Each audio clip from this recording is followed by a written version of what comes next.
UPSC preparation begins with one practical question. How do you turn a vast syllabus into a clear, workable study process? That clarity does not come from adding more material. It comes from a structure that decides sequence, priority and review.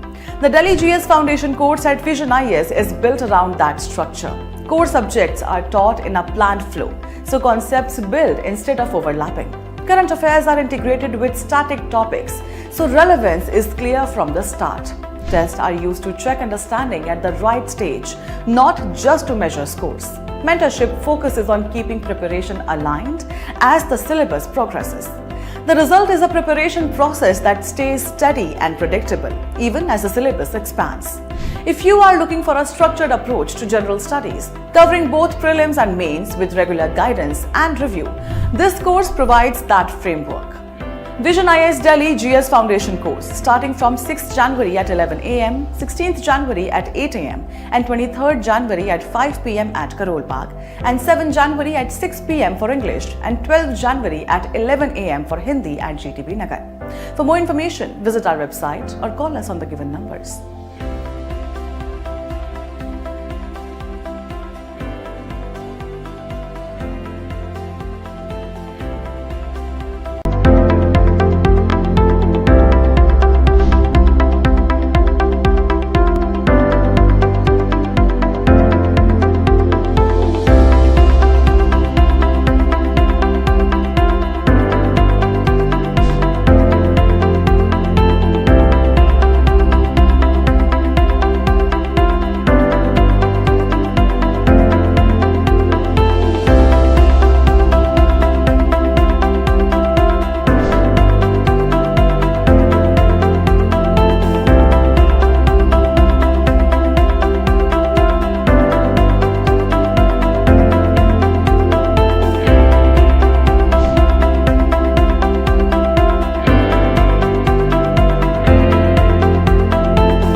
UPSC preparation begins with one practical question. How do you turn a vast syllabus into a clear, workable study process? That clarity does not come from adding more material. It comes from a structure that decides sequence, priority and review. The Delhi GS Foundation course at Vision IAS is built around that structure. Core subjects are taught in a planned flow, so concepts build instead of overlapping. Current affairs are integrated with static topics, so relevance is clear from the start. Tests are used to check understanding at the right stage, not just to measure scores. Mentorship focuses on keeping preparation aligned as the syllabus progresses. The result is a preparation process that stays steady and predictable, even as the syllabus expands. If you are looking for a structured approach to general studies, covering both prelims and mains with regular guidance and review, this course provides that framework.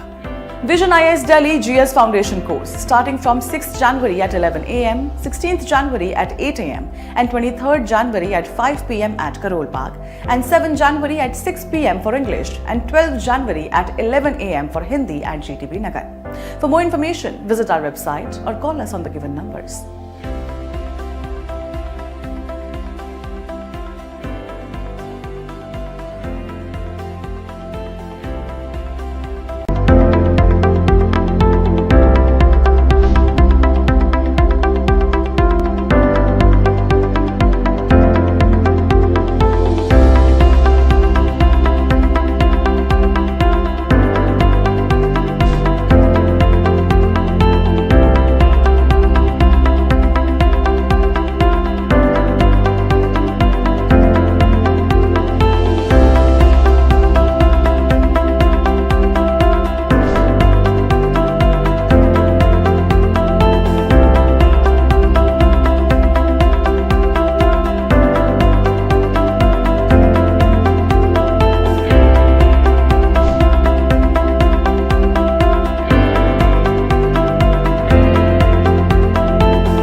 UPSC preparation begins with one practical question. How do you turn a vast syllabus into a clear, workable study process? That clarity does not come from adding more material. It comes from a structure that decides sequence, priority and review. The Delhi GS Foundation course at Vision IAS is built around that structure. Core subjects are taught in a planned flow, so concepts build instead of overlapping. Current affairs are integrated with static topics, so relevance is clear from the start. Tests are used to check understanding at the right stage, not just to measure scores. Mentorship focuses on keeping preparation aligned as the syllabus progresses. The result is a preparation process that stays steady and predictable, even as the syllabus expands. If you are looking for a structured approach to general studies, covering both prelims and mains with regular guidance and review, this course provides that framework. Vision IAS Delhi GS Foundation course starting from 6th January at 11 am, 16th January at 8 am and 23rd January at 5 pm at Karol, Bagh and 7th January at 6 pm for English and 12th January at 11 am for Hindi at GTB Nagar.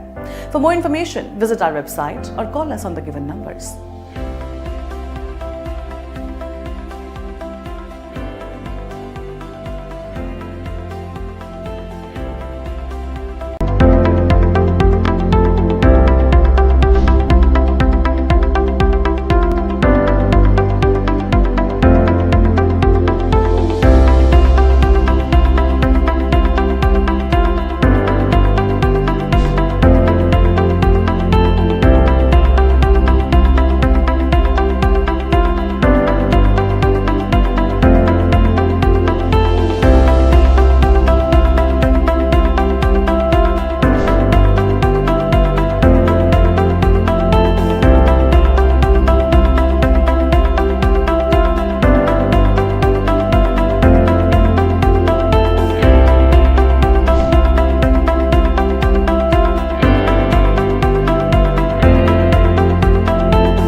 UPSC preparation begins with one practical question.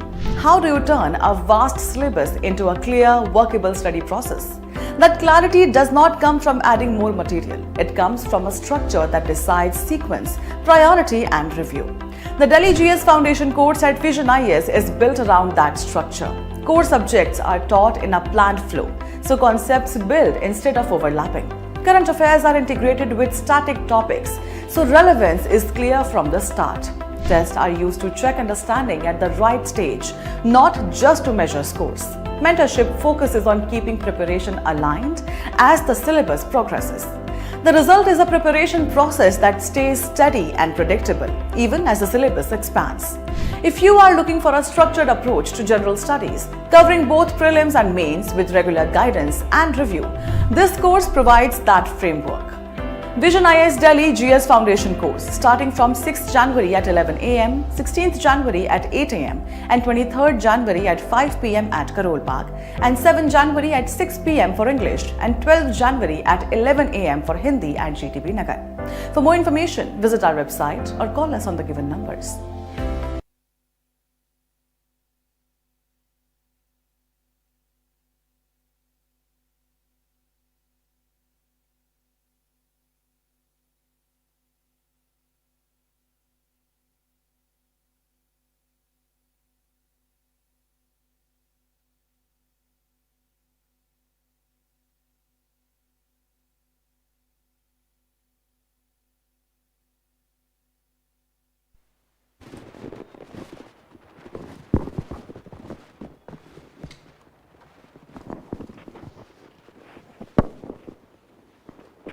So good morning everyone.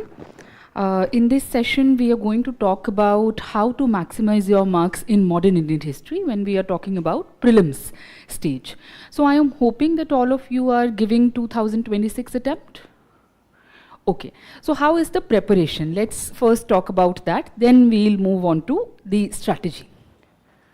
Have you completed the syllabus? No. Okay, what about NCRTs? Have you covered that? Okay. Any other book that you are referring to? Spectrum. Okay. So, see, when we are talking about modern Indian history, let us talk about a few things first, and then we'll go about the discussion. So if you have looked at the question paper of, let's say, 2022, 23, 24, you must have noticed a trend that number of questions were declining a lot. Now, many of these students started thinking that probably UPSC is not going to pay a lot of attention to modern Indian history, especially in prelims. In mains, the ratio was the same. The way questions were being asked earlier, that was the ratio even in 22 or 23 or any other year that you will pick up. So in modern, this was this misconception that is there. Now, see, UPSC broke this myth. In 2025, again, they asked a lot of questions from modern Indian history.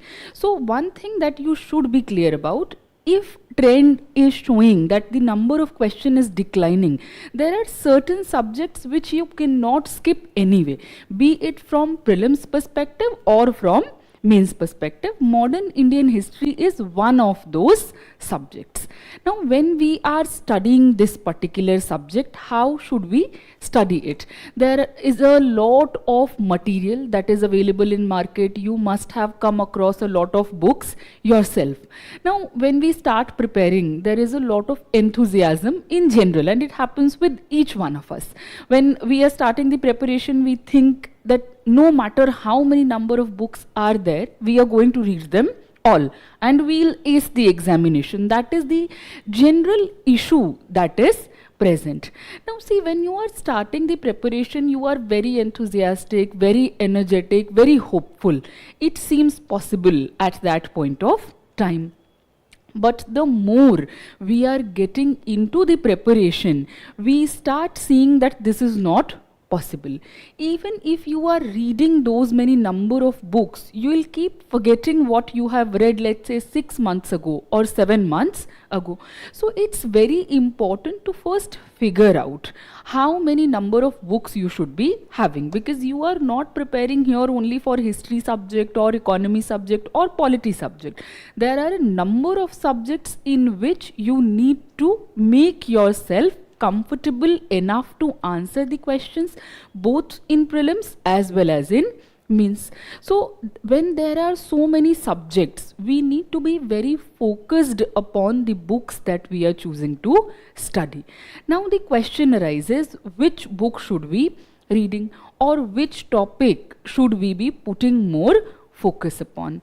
That will come to your attention when you will analyze your PYQs, and this is something that we will do in today's session as well, because when you are, let's say, if you are reading your modern Indian history, you have said that you are reading NCRT and you are referring to Spectrum. Now, even if you are limiting yourself to reading NCRT, Spectrum, and there must be your class notes that you will be referring to, even then the source seems to be a lot, because if you are referring to a book like Spectrum, you are easily reading 600 to 800 pages. Is it possible to revise it on regular basis and to retain all the information that is there? Generally, for a normal human being, it is very difficult to retain all the information, considering the fact that you are reading books for other subjects as well. So first of all, we should understand how to decide which topics are more important, which topics are less important. So to do that, you should understand the basic trend. What kind of questions UPSC is asking? This should be our very first step in our preparation. How many of you have done that? So you know from which area UPSC is asking questions. So if we talk about modern Indian history, what are the areas that are most relevant from prelims perspective? Okay.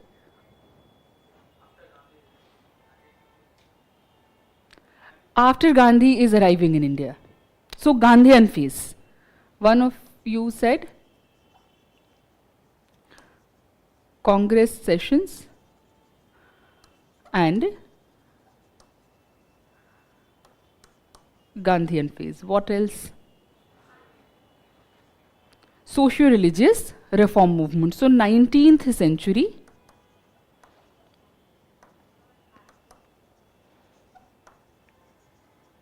reforms. What else?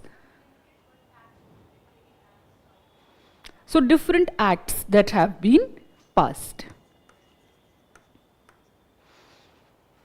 What else?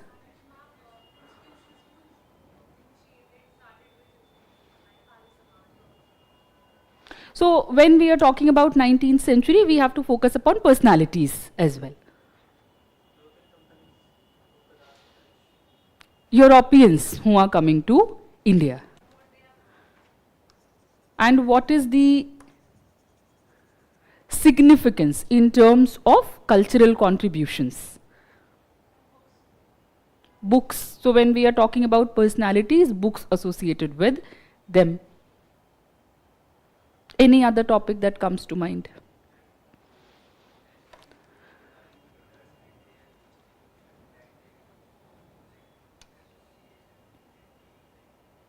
So again, important personalities, associations that they have founded, books that they have written, magazines that they are associated with. This can be a general topic that we need to keep in mind. See, still there are a lot of topics which are left. So first of all, we need to figure out which topics are more important from our examination perspective. Second, when you are reading that topic, even the subtopics you should be very clear about. For example, if we take this particular topic, 19th century socio-religious reform movement, it's a very long topic and there are a lot of names that you are going to come across. So we study people from Bengal, from Bombay province, from Madras, and we talk about the reform movement in the context of women, lower caste people, untouchability. When we are talking about caste movements, again we get to read a lot about different associations, different personalities. This is all in the ambit of Hinduism. Apart from that, there are movements associated with Islam, there are movements associated with Sikhism, with Parsi religion. So a lot of religions are there. When you look at the question paper, if you refer to past 15 years questions, you will not find a single question on movements associated with Islam or Sikhism or Parsi religion. What you are going to find? You are going to find caste questions on caste movement, questions associated with reform related to women. So we need to figure out which are the subtopics which are very important. So we are going to start with that only and then we'll come to how to read it. Okay? So the very first topic, that is about coming of Europeans. Now when you are analyzing any of the topics, keep two things in mind. Generally when we are referring to prelims examination, we have this another misconception that everything is factual that is going to be asked. That's not the case. See, there are some hard facts that are being asked. There are some concept-based facts. So there you don't necessarily need to mug up the name of the personality or the year that is being asked. You need to understand the concept. And if you look at the questions, major questions are being asked from concepts in modern Indian history. So we need to be clear about the fact from which topic factual questions are being asked, from which topic concept based facts are being asked, and from which topic both types of questions are being asked. We are keeping in mind 15 years previous year questions. Okay, so coming to the Europeans. When you go to PYQs before 2018, you will hardly find any question on this topic in your prelims examination. But after that, UPSC has been very consistent about asking questions on Europeans. What kind of questions are they asking? Now, on this topic, you will find a lot of facts. Where these people are coming from, when they are arriving, how many personalities are associated with that, Where are their factories? And again, a lot of facts are present there. Is UPSC interested in all of them? No. What they are largely asking, first you should know which Europeans have arrived. Okay, you should know the order also, because if they ask you to arrange their arrival in chronological manner, you should be able to do that. That's a very basic thing to do. Second thing that you should keep in mind, that is their first factory, where they are establishing their first factory. Who is giving them permission to establish that first factory? So place and the authority from whom they are seeking permission. That is the fact that we should know. Apart from that, when we are talking about British, when we are talking about French, and when we are talking about Portuguese, about these three you should also have additional information. Why? Because Dutch did not remain in India for a long period of time, and such was the case with Danish also. But these three powers stayed in India. So that is why we need to know additional information about them. For example, when we are talking about Portuguese, so they are establishing their first factory at Calicut, but it was not a very stable factory. That is why we consider Cochin to be the first fortified factory. Now coming to Portuguese, they are the ones who have snatched Goa. That is the first Indian territory to go in the hands of the Europeans. So we should know about that also. The same will apply to the French, the first factory, and their settlement where they stayed till 1954. When you are talking about British, so important center, first factory you should know, then important center, Calcutta, Madras, Bombay, how they are getting hold of that, because these are the areas from where they are going to rule. Are you getting it? So this is the information that you should keep in mind. Another area that you should study while studying the Europeans is their cultural contribution. When we are talking about cultural contribution, you should know about the cropping pattern that is changing because of their arrival. So there are various fruits and vegetables that arrived with the coming of Portuguese to the old world, and there are fruits and vegetables, of course, that they are taking to the new world also from the old world. So what kind of exchange is happening in terms of crops? That is something that you should keep in mind. Now if you look at the questions, when we are talking about whether this topic or other topics in any of the subjects it is applied, you will see that if UPSC is asking a question on a particular topic for the first time, for example when they are asking a question in 2018, the question is going to be very basic. Even if you have not read that topic properly, by applying common logic and your accumulated knowledge, you will be able to solve that question most of the times. If UPSC is asking questions from one topic repeatedly, they make the options more difficult. A very simple example I am giving you here. When UPSC had asked you about this exchange of crops, they had asked you it in a very simple manner. They had given you 4 options, A, B, C, D, and they had asked you which of the crops were coming to Indian subcontinent or to the old world from the new world. Now in 3 options they had given you wheat and cotton. Even if you did not know the crops that were introduced in India by Portuguese, you definitely know from your accumulated knowledge that we have been cultivating wheat and cotton for a very long period of time.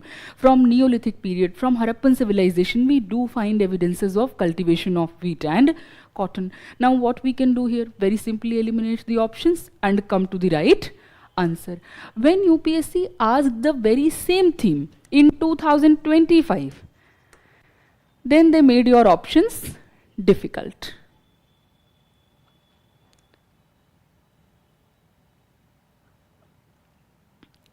So now look at this question. Here what they have done in 2025, consider the following fruits. They have given you names of 3 fruits and they have asked you how many of the above were introduced in India by the Portuguese in 16th and 17th century. And here options are also difficult. You will not be able to eliminate it unless or until you know about all the fruits. So here the pattern is only 1, only 2, only 3, none of the above. So one should be very clear about the fact, if UPSC is repeatedly asking a question on one particular theme, we should go in more depth and we should remember the facts, the concepts from that particular theme. I hope it is making sense to you. Now what else can we prepare here? Are they trying to make any changes in the existing crops in India? That can be the third deeper layer. So when we are talking about mango fruit, it has always been cultivated in India for a very long period of time. When Portuguese are coming here, they are doing experiments. You must have heard about Alfonso. So that is the fruit, that is the variety of mango that is a result of experiments by Albuquerque. That is why that is called Alfonso. His name was Alfonso de Albuquerque. So this is the third layer that we should prepare now. We should know about the exchange. We should know about the names, specifically fruits and vegetables that were introduced in India, fruits and vegetables that are going to the new world from our subcontinent, and third, the kind of changes that is coming as a result of the experimentation. Is this clear? Now here, if you look at this question, we were talking about the factories. So what kind of questions they are asking? Dutch, where they are establishing their factories, who is granting them the land? This is the pattern in general. Alfonso de Albuquerque capturing Goa from whom? So the important territories that they are taking hold of.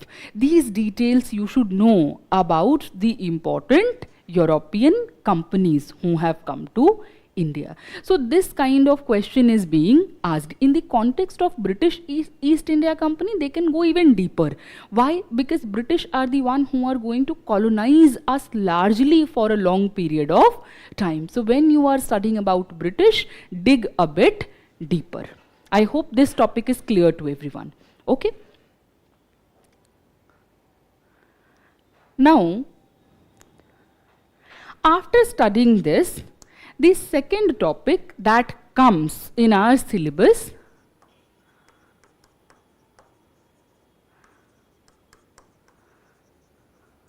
that is British expansion or establishment of British rule in India.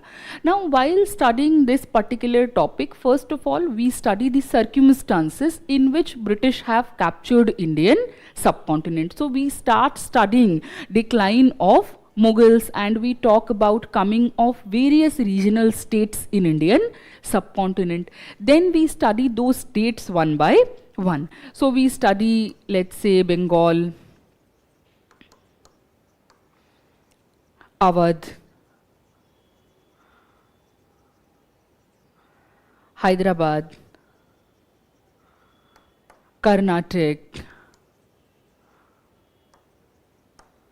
Mysore,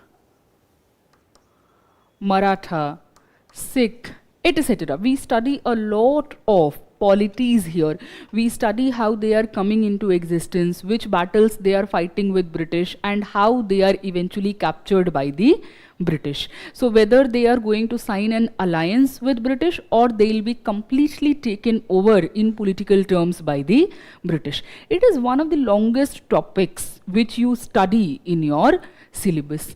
Now when students are studying these topics, they find this particular area very fascinating because a lot of battles are going on, a lot of stories are present there. So generally they ignore the coming of Europeans because that seems to be a dry topic, and when they come here they found it very interesting, and we invest a lot of time studying this particular topic. How many questions have been asked?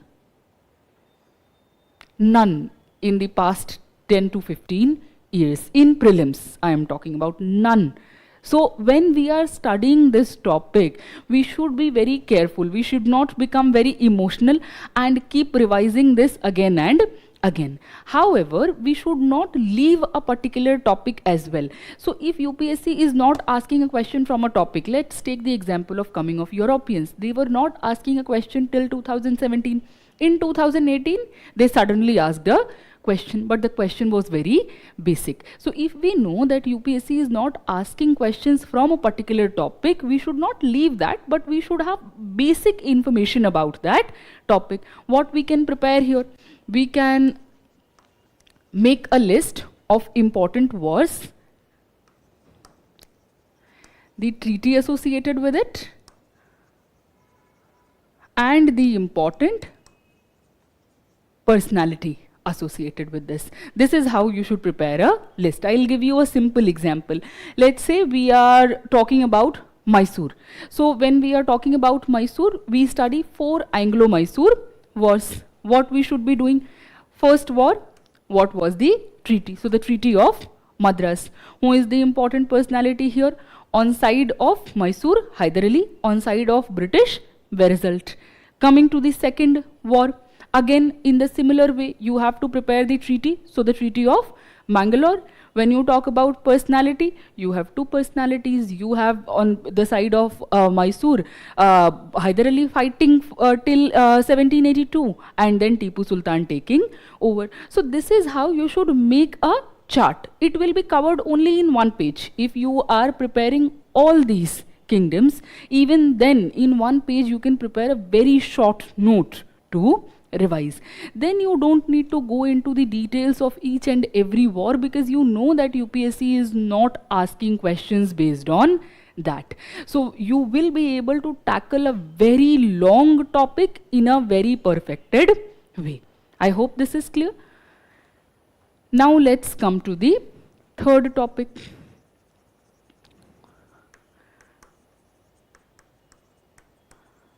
Economic policies of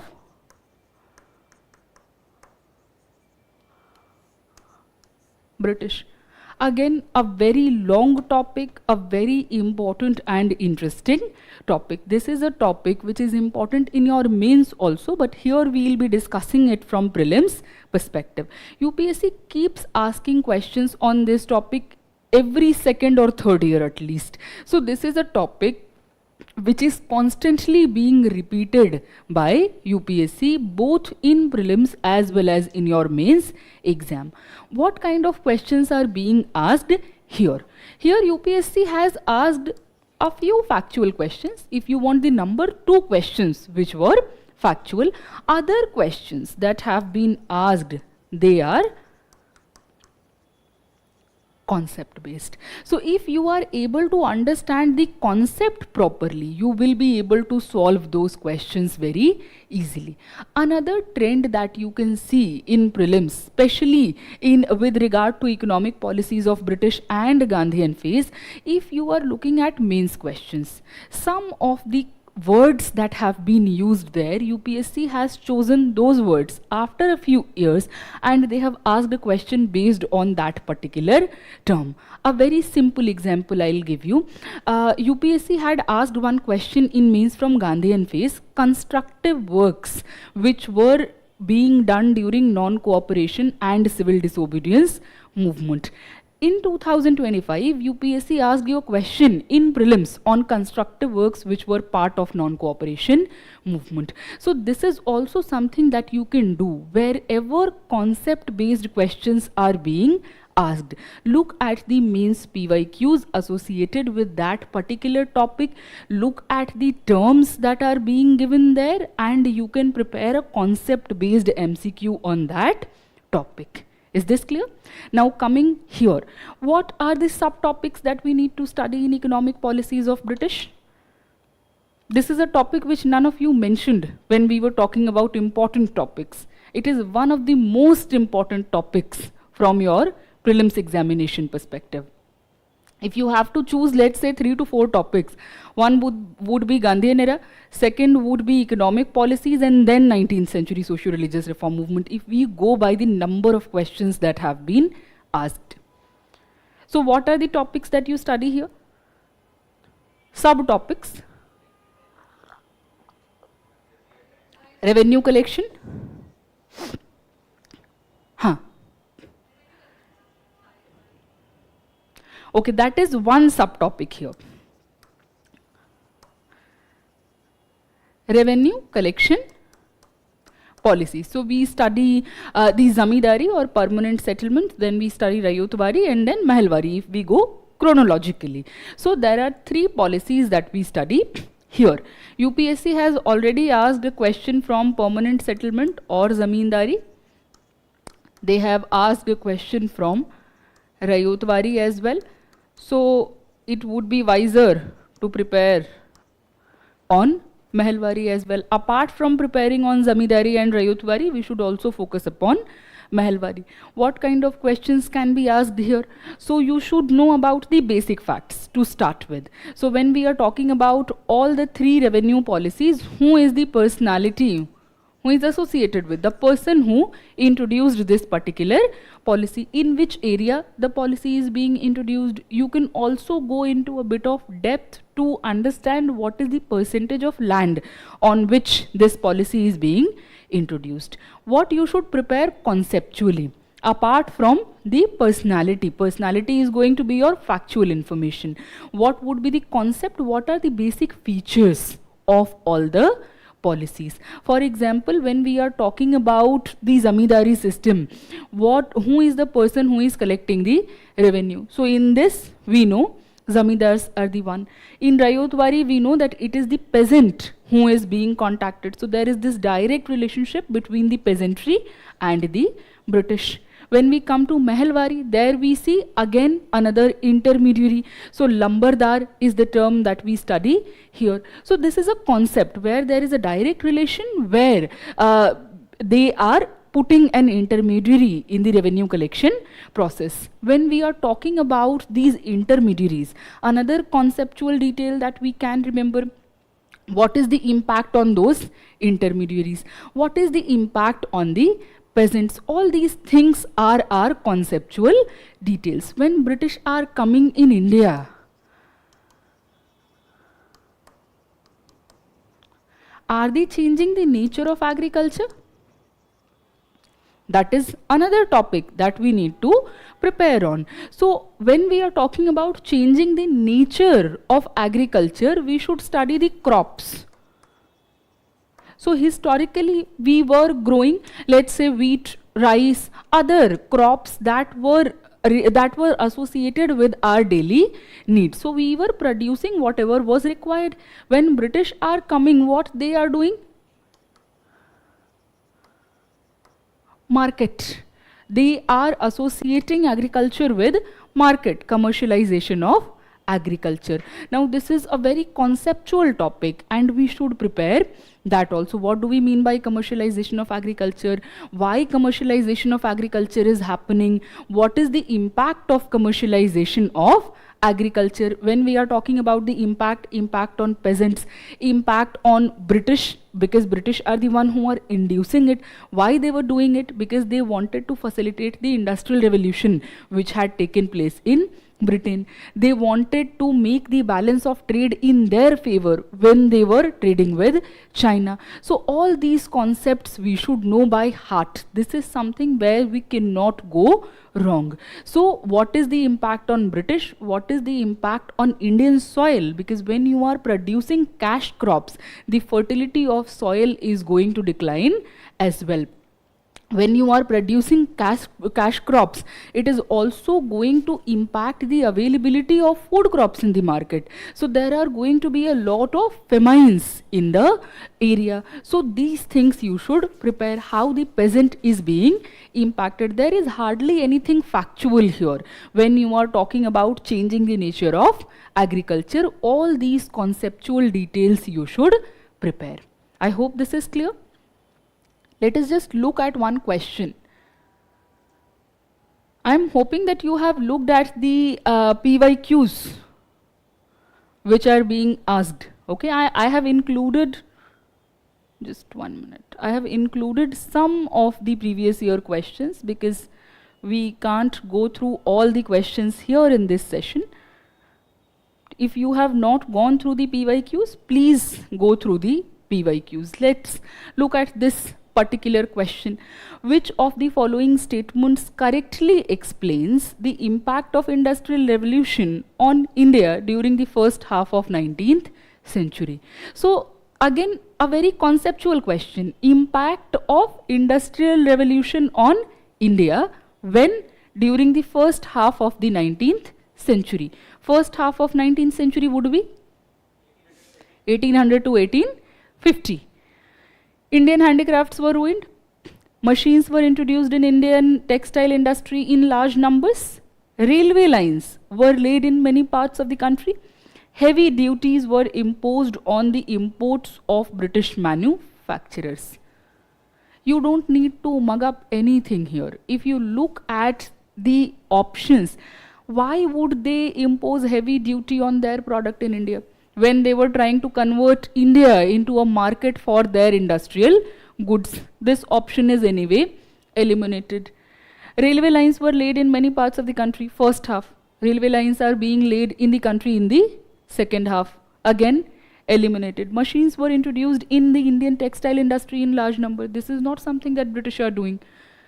What is happening? Our handicrafts got ruined. So we don't need to mug up things. If we are thorough with our concepts, why British are coming up with certain economic policies in the land, which are the areas that they are trying to target, we'll be able to answer most of these questions. This is the example of the factual question that UPSC has asked. Who among the following were associated with the introduction of Rayutwari settlement in India during the British era? There are three names: Lord Cornwallis, Alexander Reed, and Thomas Munro. Even if you don't know about these two names, Cornwallis is somebody that we cannot skip while preparing for our exam, and Cornwallis is someone who is associated with the permanent settlement. In three options, one is given. So by logic, we can eliminate the options and we can come to the right answer, that is C. So when you are preparing this particular topic, you can be very sure that questions that are being asked, even the factual ones, they can be eliminated with logic. And second thing, most of the questions are concept based. So you should study your concepts really well. What else are the subtopics that we should be studying? We have talked about agriculture in terms of nature of agriculture, in terms of the revenue policy that British are introducing. That is only one aspect of our economy. What else do we need to study here? Infrastructural development are is it part of our economic development that British are developing infrastructure here? They are ruining whatever we had. So what we need to study here? See, when you study economy,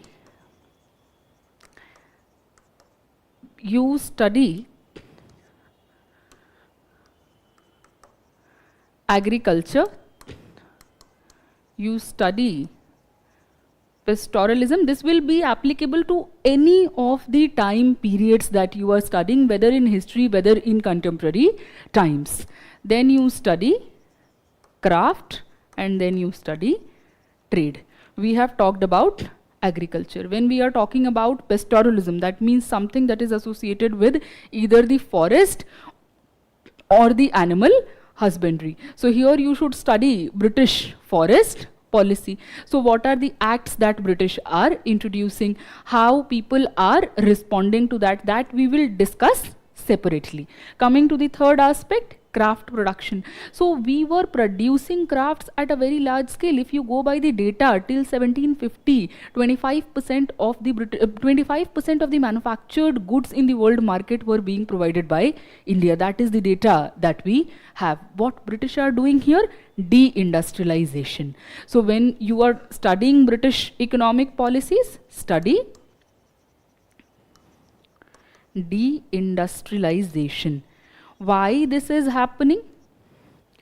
What is the reason behind this? What is the impact on people who are associated with craft production, and how in general peasants are being impacted? Because when people are losing their jobs, they'll come back to agriculture. So how rural India is being impacted with declining craft industries, that is also something that you should be studying. And questions have been asked in very conceptual manner on all these areas. So you studied deindustrialization. After that, what we should be studying?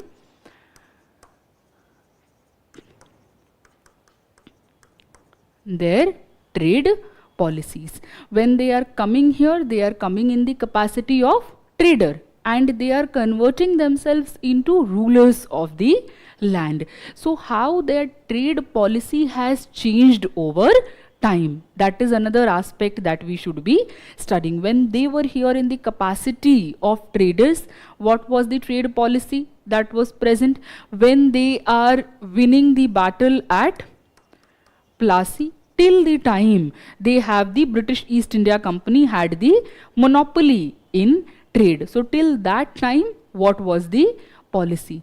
After that, what is happening? So for example, 1858, because in 1858 British East India Company is being ripped of their administrative power as well, and British Crown is taking over. So till that, what was the trade policy that was present here? 1858 onwards, what was the trade policy? Again, what was the impact on British? What was the impact on Indians? When we are talking about impact on Indians, you should study the impact on all the kinds of people that are present. For example, craftspeople, traders, peasants. What is the impact on all of them, and what is the cumulative impact on India? These are all concepts that we should be studying. Some kind of infrastructural development is happening. 1858 onwards can be seen in development of railways, can be seen in development of some of the industries. Why that is happening? What is the, again, impact on Indian people? How it is impacting the British industrialists? Those are the concepts that you should study here. I hope this is clear. After that, what you should study? You should study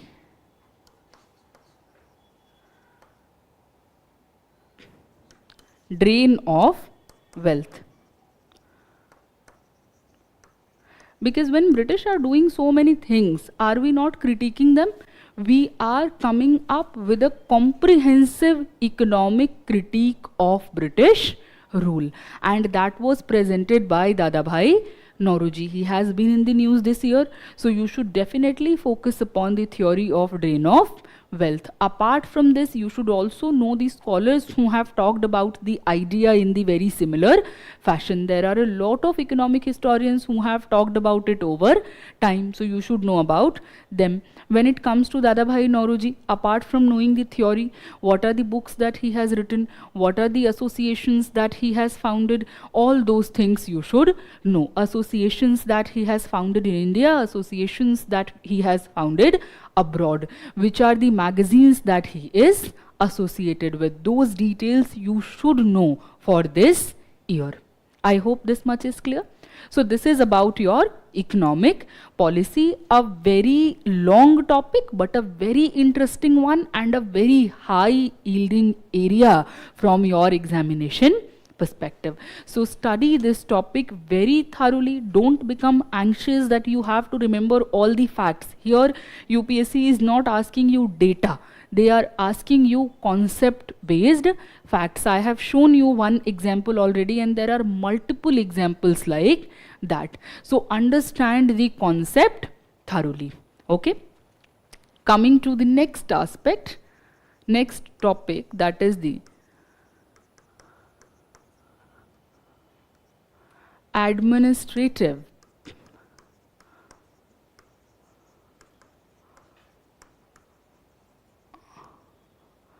policies of British.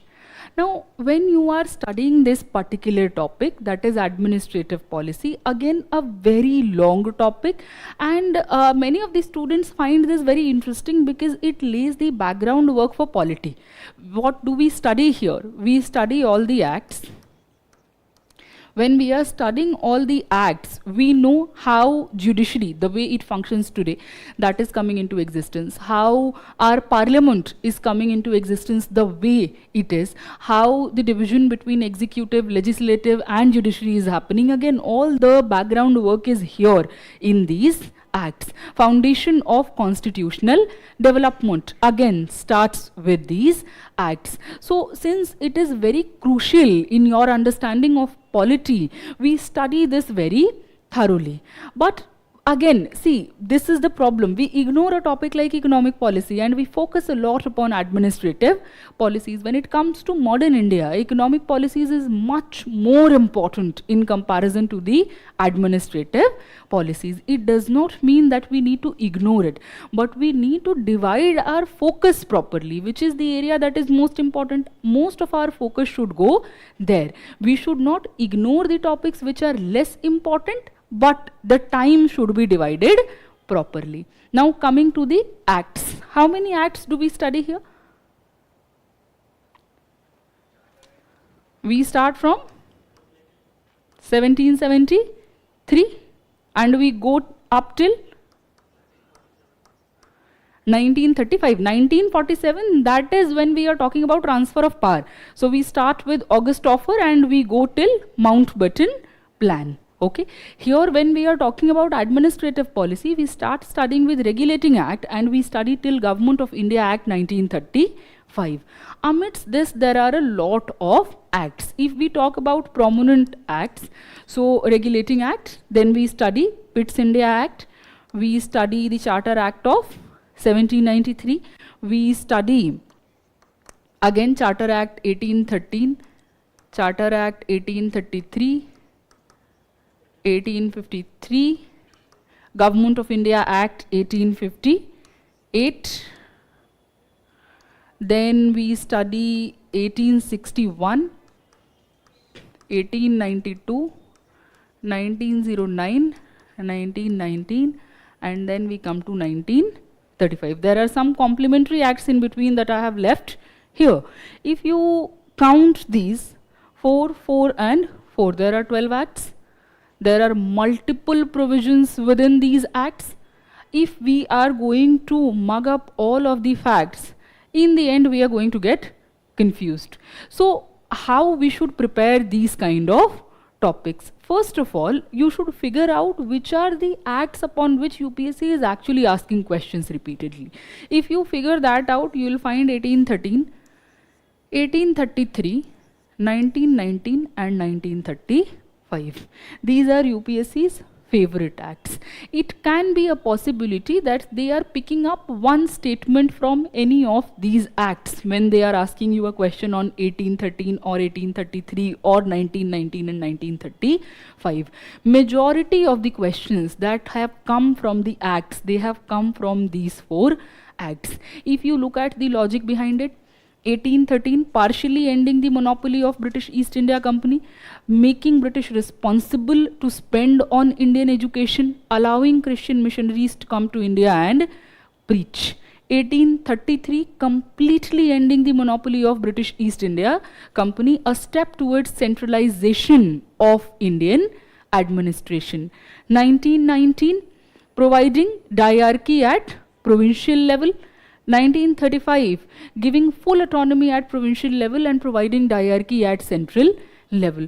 These are fundamental changes that have come in the administration through these policies. If you look at any of the other acts, they are of course important if you want to understand the administrative development, but these 4 acts are much more crucial in the kind of changes that are coming in Indian administration. So we should be clear about the importance of all the acts, otherwise we'll keep mugging up all the provisions that are there. So what you should do, even when you are preparing these 4 acts, there are multiple provisions which you will find. Try to figure out which provision is making enormous changes in the administrative setup. Those are the facts that you should learn by heart. Other, you should study conceptually. Is this clear?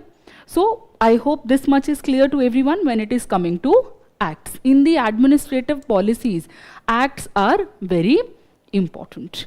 Now let us come to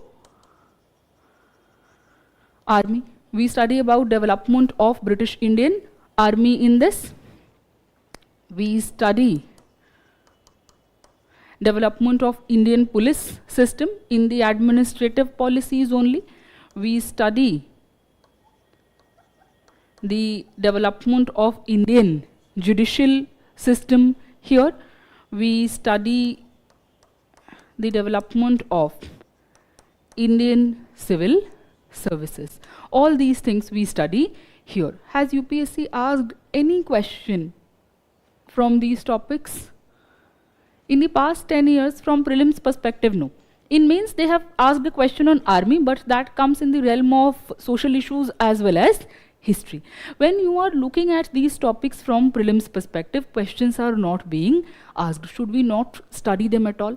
Again, there are a lot of facts in all the 4 subtopics. What we should do, you should study the committees that are associated with the development, because UPSC has been very interested in development of committees. So when you are talking about committees, for example, when you are looking at army, there is Peel Committee or Peel Commission, which was very important. So they can simply ask you, Peel Commission was associated with. This kind of question can be asked. Important acts which are fundamental in the development. So if you are talking about police, we study a lot of facts, but 1861 Indian Police Act, that is the one which is establishing the whole structure of the police system. So the most important act and important committees which are associated with the development. Is this clear? If there are some personalities which are important, for example, Cornwallis. So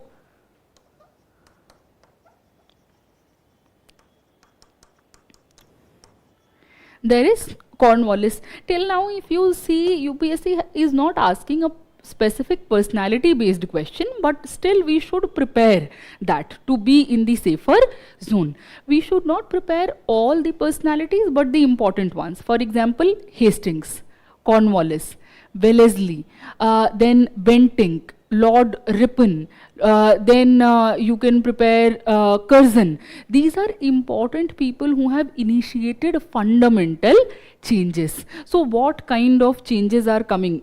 That is something that you should be thorough with. Let's take the example of Cornwallis. If we want to talk about the important works that he has done, a very important development in terms of expansion, political, if we take up the political aspect. So Cornwallis is the one who defeated Tipu Sultan, and the Treaty of Srirangapatnam was signed. That became the breaking point for Mysore. So that can be one very prominent political contribution.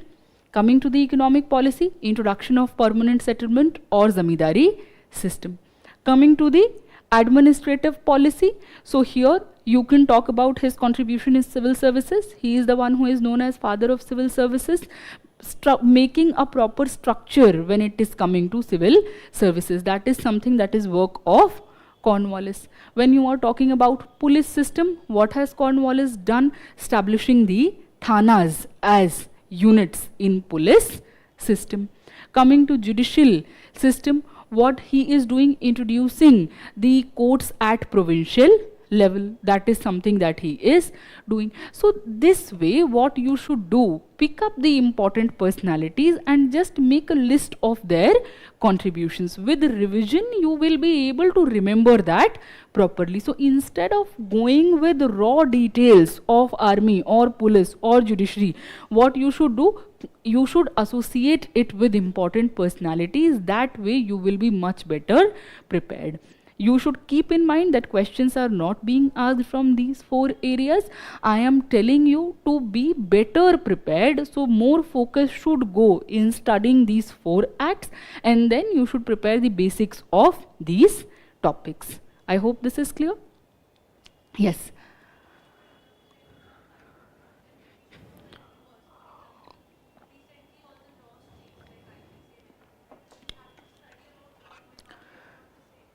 See, Macaulay has been in the news also. Okay, because we are talking about decolonization of education. So Macaulay's biggest contribution is in law, and that is in education system. So when you are studying law, you will go to judicial system. Now what Macaulay has done, he headed the committee which compiled IPC, CPC, CRPC. That is a basic fact that we should keep in mind. Second thing, how the judicial system was working. That is the other thing that we should know. So this is something that you must have studied in modern India, na? Okay.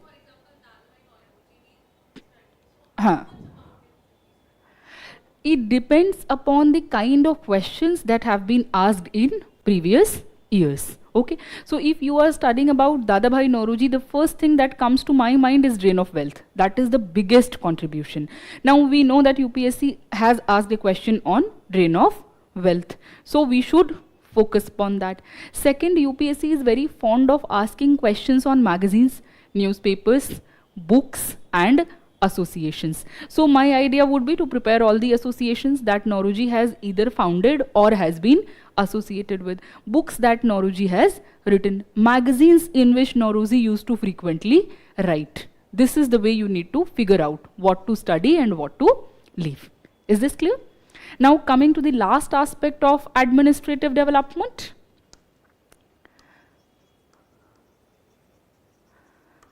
That is your education policy. Now when you are starting with your education policy, you should start studying it with 1813, the Charter Act, which is making sure that money on Indian education is being spent by British East India Company.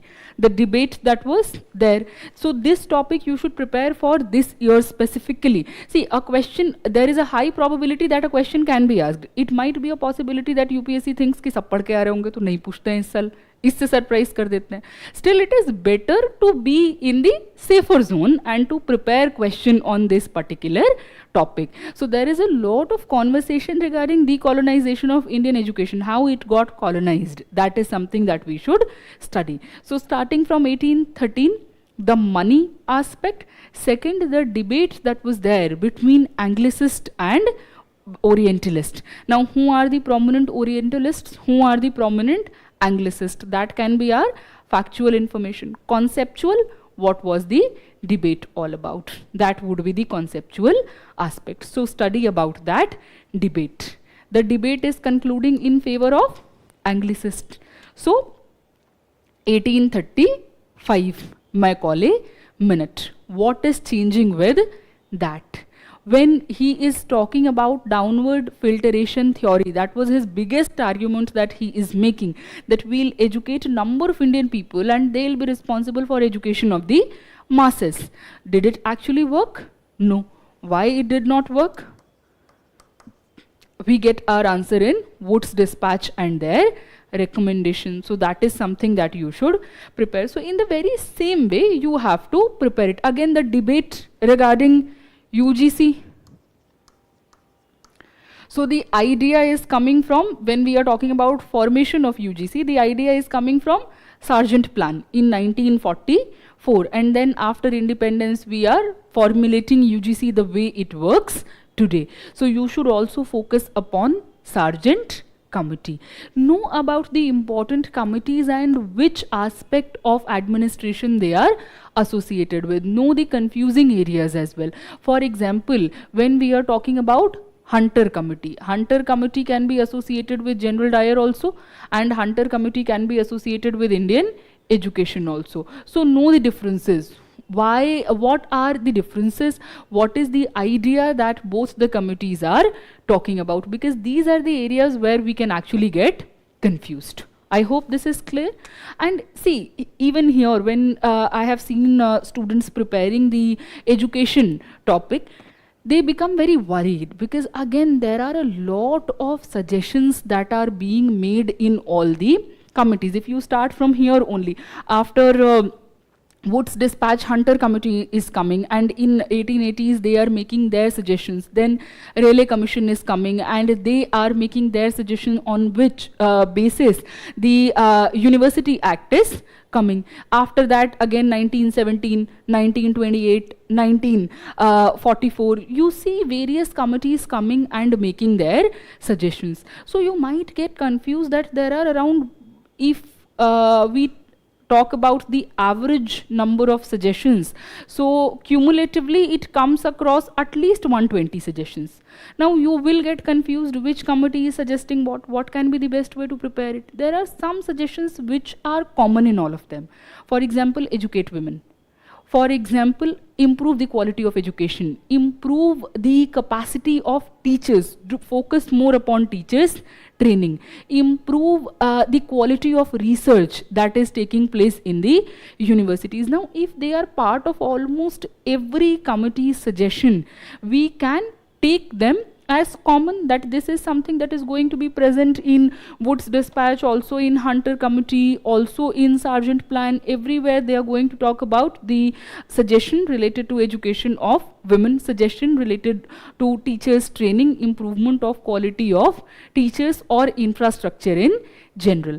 What we should be doing, what are the unique suggestions that they are making? For example, if there is a committee which is suggesting that you should set up a separate board for high school and intermediate education, which committee is making that suggestion? If there is a suggestion of making provincial boards, then we should remember it. So there are some common suggestions that are going to be in every committee's report. So we can leave that out. We can know that these are the suggestions that are being made in general and things are not improving in that regard. That is why every committee that is coming, they are making suggestions on that topic. What is the new thing that they are suggesting? That is something that we should remember. By doing it this way, you will be able to eliminate a large chunk of facts and it will help you remember the important ones. I hope this is clear. When you are talking about the education system, the important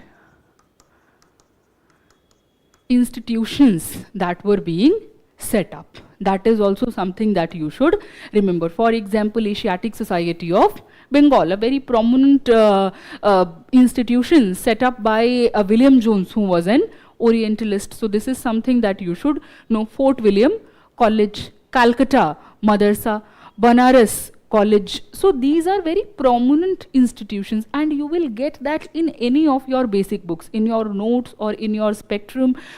Institutions and people who are associated with that, prepare that as well. Why the institution was set up, that is a conceptual detail that you should prepare. I hope this much is clear. Okay. After studying the administrative policy, what should we be focusing upon? We have talked about expansion of British, how they have conquered major parts of Indian subcontinent. That is one thing. Okay, another aspect that comes here when we are talking about British expansion, areas of direct rule and areas of indirect rule. So when we are talking about princely states, what kind of relations do they share with the princely states? So it will start with signing of subsidiary alliance. So you should know about the provisions associated with subsidiary alliance, who is the person who is endorsing the idea of subsidiary alliance. After that, what is the development in that context? Many of the princely states rebelled against the British, 1857. Then in 1858, when Government of India Act is coming, what is the situation here, how they are developing their relations with the princely state? That is something that you should know. After that, 1919, Chamber of Princes. Government of India Act 1919 says that Chamber of Princes should be made. It was made in 1921. So you should know the details about that as well, because when we are studying, we don't have to study only the areas of direct rule. We also need to study the development that is taking place in princely states. When we started asking about dominion status, what would be the future of princely states, British got worried about that also, and they sent Butler, committee. So all these things you should know. What are the important committees? What are the important provisions that are associated with princely states? They are not a lot in number, very few details, but you should know that. I hope this is clear. Okay, coming back here, a very important topic, 19th century, I am not writing the whole name, 19th century socio-religious reform movement. When we are talking about 19th century reform, a very large topic, there are a lot of concepts. First of all, who is doing the reform, why they are the ones who are doing the reform, why in 19th century, what kind of reform are they talking about? For example, when we are talking about the reformist and revivalist, what is the difference between them? What is the similarity between them? All these things are conceptual. So we should know, first of all the concepts. Second, when they are talking about bringing in change, some of them are talking about bringing in change by law plus education, and some of them, for example, the reformist will say law plus education, the revivalist will say only education, we don't want British to interfere in our internal matters. So when we are talking about both the things, what are the prominent laws that are being passed, what are the prominent cases that are present there? Second, what are the educational institutions which are being set up and by whom? Both the factual detail we should have in mind. After that, what we should focus upon, we are talking about changes in condition of women, lower caste, and the status of untouchables. This is the parameter that we go through while preparing 19th century socio-religious reform movement. Who are the people who are associated with these changes? What are the institutions that are related with these kind of changes? When you are talking about these people, know about the prominent personalities, know about the prominent institutions. Prominently, if you look at the questions, again, another thing which can benefit you a lot, many of the personalities that UPSC has asked, they are associated with Bengal. So that is one filter that you can apply there. You should prepare prominent personalities from Madras, from Maharashtra, that was Bombay province as well. But if you are studying about anybody from Bengal who has been important, for example, Raja Ram Mohan Roy, then Keshav Chandra Sen, then you can talk about Swami Vivekananda. All these personalities you should be very clear about. All the Tagores who are there, you should know about them. What you should know about them? If they have founded any institution, if they are associated with any of the institutions, if they have written any books, or they are writing in any of the magazines. So whatever their writings are, you should be familiar with that. Whatever institutions that they have founded, you should be familiar with that. Okay. Apart from that, when it comes to lower caste, prominently you will see movements which are centered either in Bombay province or in Madras province. And this is again another of UPSC's favorite areas. They are asking questions which are associated with lower caste movement. And when they are asking these questions, they are very simple. For example, they are asking you question which movement was initiated by Periyar. They are asking you questions about Satya Shodhak Samaj. What was it doing? So these kind of questions are being asked. So prominent movements in both Bombay province and in Madras province. That is something that you should know. Who are the major personalities associated with that? Institution, books, magazines. This should be your fundamental way of preparing 19th century socio-religious reform movement. When you are preparing your institutions, two very prominent institutions, that would be Arya Samaj and Brahmo Samaj. Arya Samaj has been in the news. You should prepare Arya Samaj particularly. When you are talking about caste related movement, Jyotiba Phule becomes very important, Periyar becomes very important. These are the areas that you should prepare properly.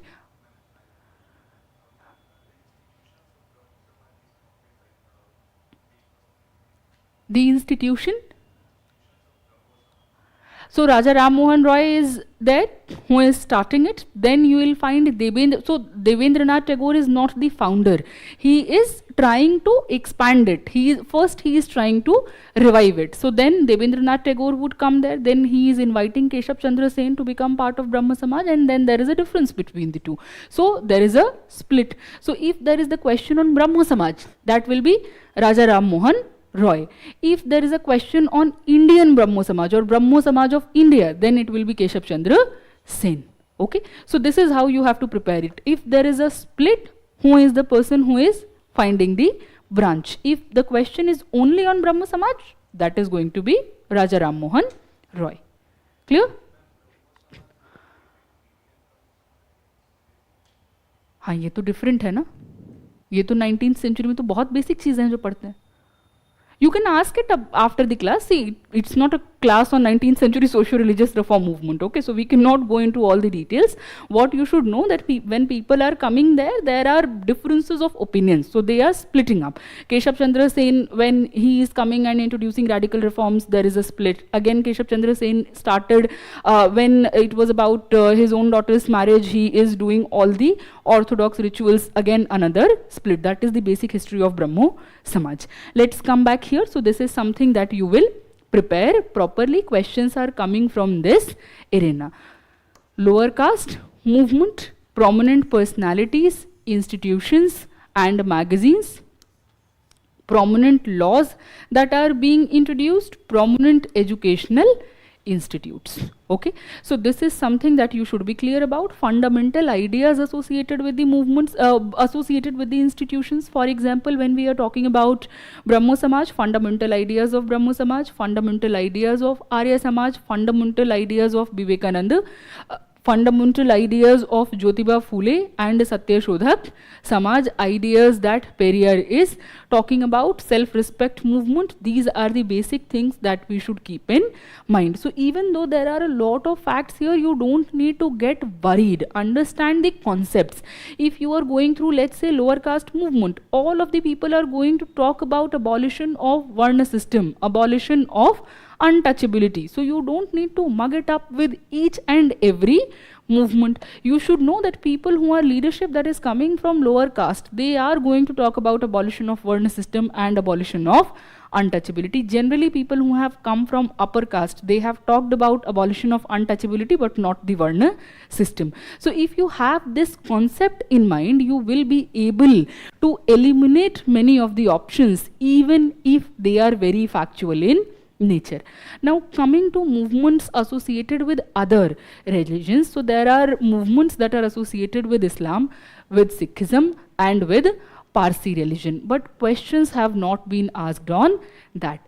What we should do? We should at least prepare the prominent movement, personality associated with that, if there are any books, magazines and educational institutions associated with that. For example, if we take the movement in Islam, so Sir Syed Ahmad Khan Aligarh movement, we should know about that. We should know about the book that is being written by Sir Syed Ahmad Khan, the magazines in which he is writing, the educational institutes that he founded. So these basic things, just make a factual list of that so that you can keep revising that in all the three religions, especially in Parsi, again associated with Dadabhai Nauroji. So when we are talking about Rehnumai Majlisdayan Sabha, Nauroji was a part of it. So Ras Goftar, that is the magazine. So if Dadabhai Nauroji is in news, you should prepare that. I hope you are clear on this. A very high yielding topic after economic policies. So you should prepare it thoroughly. If you just want to look at the questions,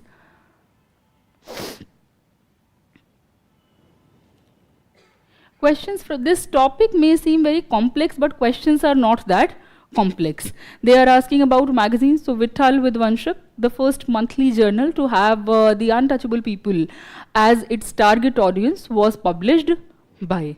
So they have, even if you have read basics, so Gopal Baba Valankar is the answer. But if you know Jyotiba Phule, and if when we study lower caste movement, you cannot skip Jyotiba Phule. When you are studying about Jyotiba Phule, you don't come to Vitthal Vidvanshak. The same is with Gandhi. The same is with Ambedkar. So even if you did not know about Gopal Baba Valankar, by knowing about these three people, you can come to the right answer. This is about the case in the context of Indian history. Rakhmabai case revolved around women's rights, age of consent, restitution of conjugal. First would be right to gain education, second would be age of consent, and third would be restitution of conjugal rights. It's the alignment is wrong here. This is the first option, and they are asking you what the case is all about. So Rakhmabai is a pioneer in getting education, but she was not fighting the case to get education. She was fighting the case regarding age of consent, and the husband was making the argument about restitution of conjugal rights. So this is the detail that we should keep in mind. Important laws, important cases, questions on that are being asked. I hope this is clear from 19th century socio-religious reform movement. Okay, now we have discussed about what British were doing, what was the impact when we are getting education in Western philosophy and Western logic, because it's 19th century socio-religious reform movement also started with that. However, it had a different trajectory, but it is starting with that itself. Now, are we rebelling against them? Are we happy with their rule? There comes the history of rebellions. Now, when you are studying the history of rebellions prominently, we study peasant movement, we study tribal movement, and we study civil movement. Again, there is a long list of movements that are present and that we generally try to study. If you go by your very basic spectrum, let's say, you will find at least 50 to 60 rebellions that it has covered. It's again not humanly possible to remember all the rebellions or revolts that are happening here. What can be our key to prepare this topic from prelims perspective? If there is a revolt which led to a major change, for example, which led to a particular act, Santhal rebellion. So Santhal Pargana Act, Chota Nagpur Tenancy Act, Munda rebellion. So these kind of acts, if the movement or the rebellion is leading to coming of an act, we should prepare that movement properly. If there is a prominent book that is associated with a particular movement, for example, if you talk about Anand Math or Devi Chaudharani, both the books are written in the setup of fakir or sannyasi or jogi movement, so you should know about that book. If there is a particular terminology,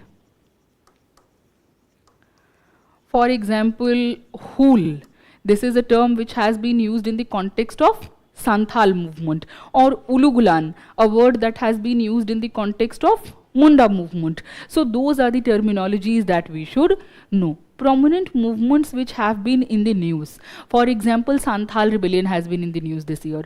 So you should know about Santhal Pargana Act. You should know about the leaders of Santhal movement, why the movement is taking place, in which area it is taking place. It is also known as Hool. So terminology should be in our mind. So this should be your way: acts, books, terminologies, important personalities associated with important movements.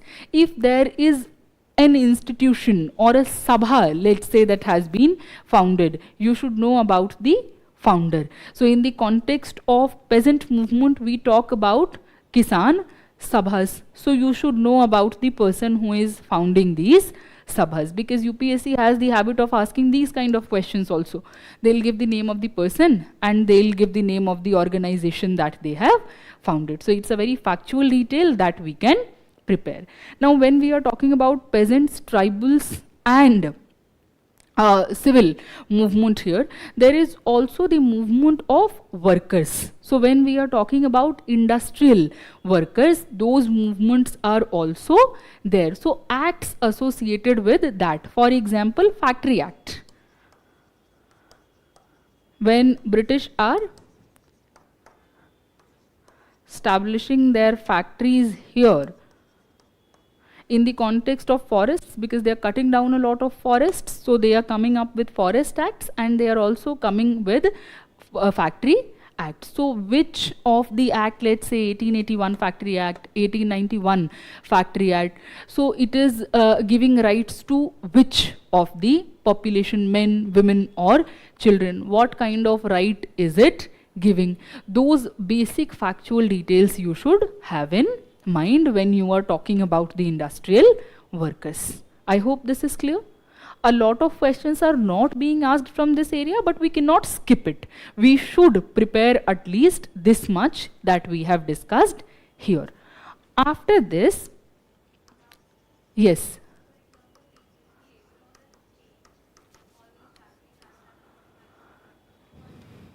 Can you repeat yourself, please?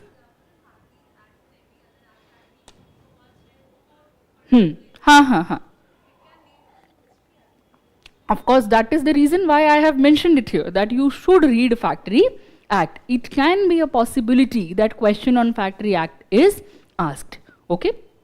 If you have not read it, a very simple solution would be to go through Spectrum, or in your class notes also, it must be there. So you can read it from there, or you can make a Google search and read it from an authentic website if you are not able to find anywhere else. While using your internet, this is one suggestion that I'll make to all of you when you are using your AI, because that has become very fashionable today.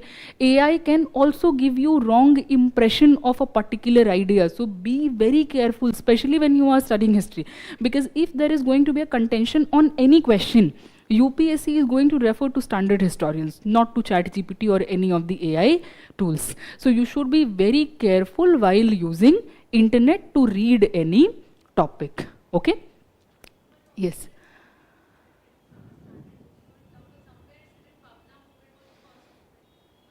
So who called it the first movement? Okay, that is the idea. See, I'll give you again a very simple example. There were people, due to political motivation, they were saying that a particular revolt which had taken place in Odisha, that should be considered the first national movement. It cannot be considered the first national movement. Why? Because it was a movement which took place in a particular part of Odisha, Paika revolt I am talking about. So when UPSC is going through questions, and when they are going to answer you, if the question is contested, they will go by standard historian. If, let's say, you take the movement of Indigo Revolt, there are people who have called it the first national movement. If UPSC will ask a question like that, they will ask you who has said this.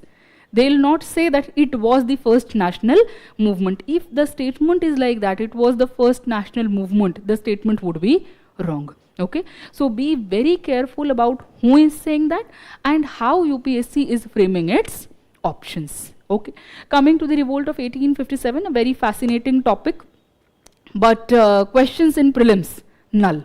In the past 15 years, no questions in prelims. In mains, of course, questions have been asked. So should we not study it at all? ये नहीं करना है हमको. What we should do? Conceptually, we should prepare the reasons and we should prepare the impact. Again, conceptually. Factually, what we should do? Factually, we should prepare the important leaders, the area in which they led the movement, and the third aspect that can be there, British official who suppressed that particular revolt. So you can prepare a list of leaders which are area specific and the British official who suppressed that particular revolt. So this kind of question can also be asked because UPSC does ask this question in a table like format. I hope this is clear. So this is a very simple topic. There is nothing very complex here that should be discussed separately. Another thing that you can do, because UPSC is very fond of asking questions on books. So which books are associated with the revolt of 1857? That is something additionally that you can prepare. Your example can be V.D. Savarkar's book, in which he is calling this particular revolt the first national movement. So you can prepare that. There is another book in Marathi language, so you can prepare all those things. Okay, so this is about 1857.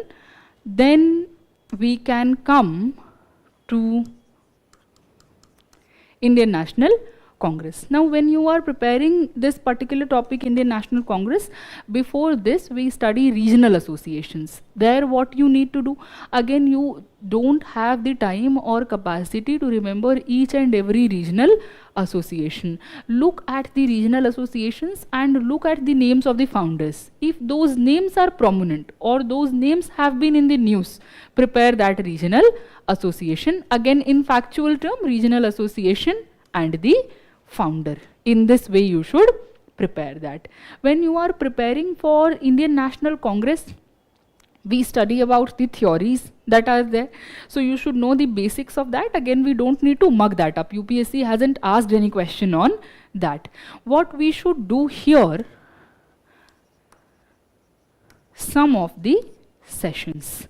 So when we are talking about the sessions, which are the important sessions? Sessions where something very prominent has happened. So the formation, the very first session that you should keep in mind, who was the president of that session. Each and every session that is associated with Dadabhai Naoroji for this year. Okay, so that is something that you should know. Then what can be your prominent session? So Bande Mataram has been in the news. There was this whole discussion in the parliament on Bande Mataram. It was sung for the first time in 1896. That session you should know. When Gandhi is appearing on the Congress session for the first time, 1901, that would be another session that you will be preparing. All these sessions associated with Swadeshi movement. 1906, Surat split is happening. When Congress is getting united? 1916. So that session. The first female president?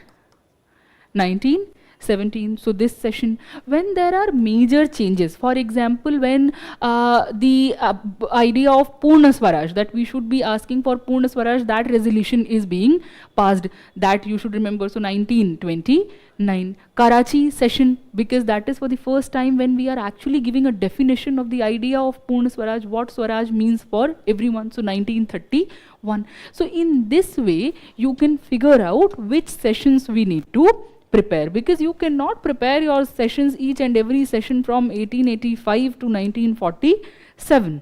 That is not something which is humanly possible. So prominent sessions which are there when something very important has happened. If there is something which has been in the news, if there is a particular session which has been in the news, then you should definitely prepare that. I hope this is clear. Now after this, what you should be doing in the context of INC? Conceptually prepare ideas of liberals. When we are talking about, let's say, Dadabhai Naoroji, again he has been in the news, so you should prepare about him. So you must have heard these names: Naram Dal, Garam Dal. These are the names that have been present there. So how all these people are talking about these ideas? What are the ideas that Tilak is talking about? What are the ideas that Naoroji is talking about? What is the difference between both the ideas? So conceptually prepare those things. Factually, what you should be preparing?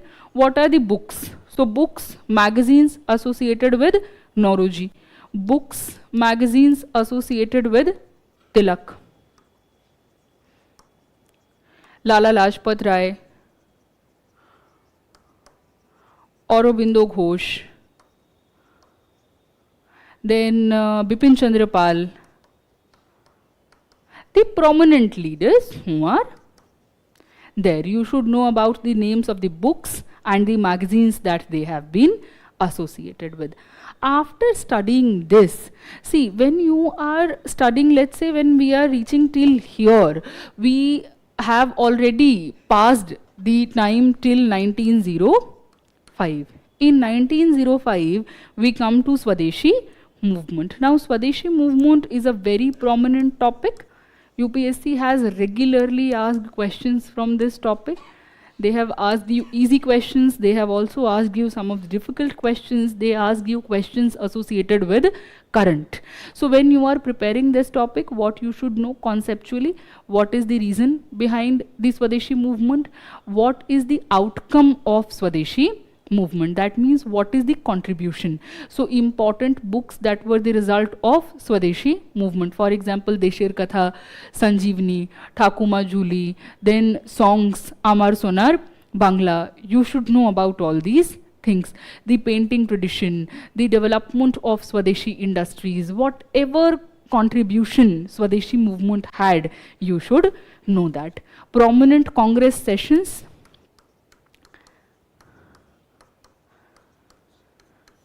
Nauroji headed 1906 Congress session. So again, this becomes very important for this year.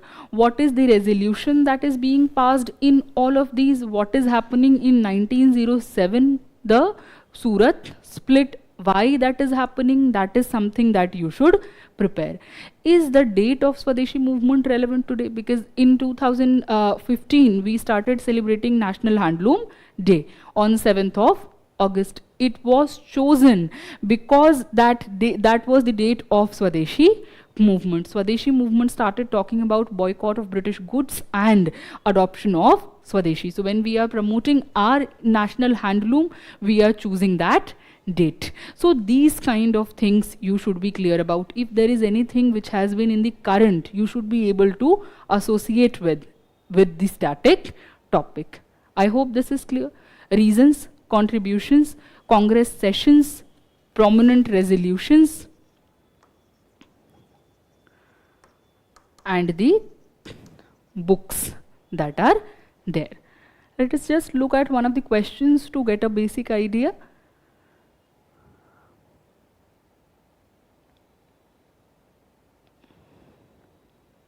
So this question that I was talking about, when they are relating current with the static portion, they have given you two statements. 7th of August is declared as the National Handloom Day.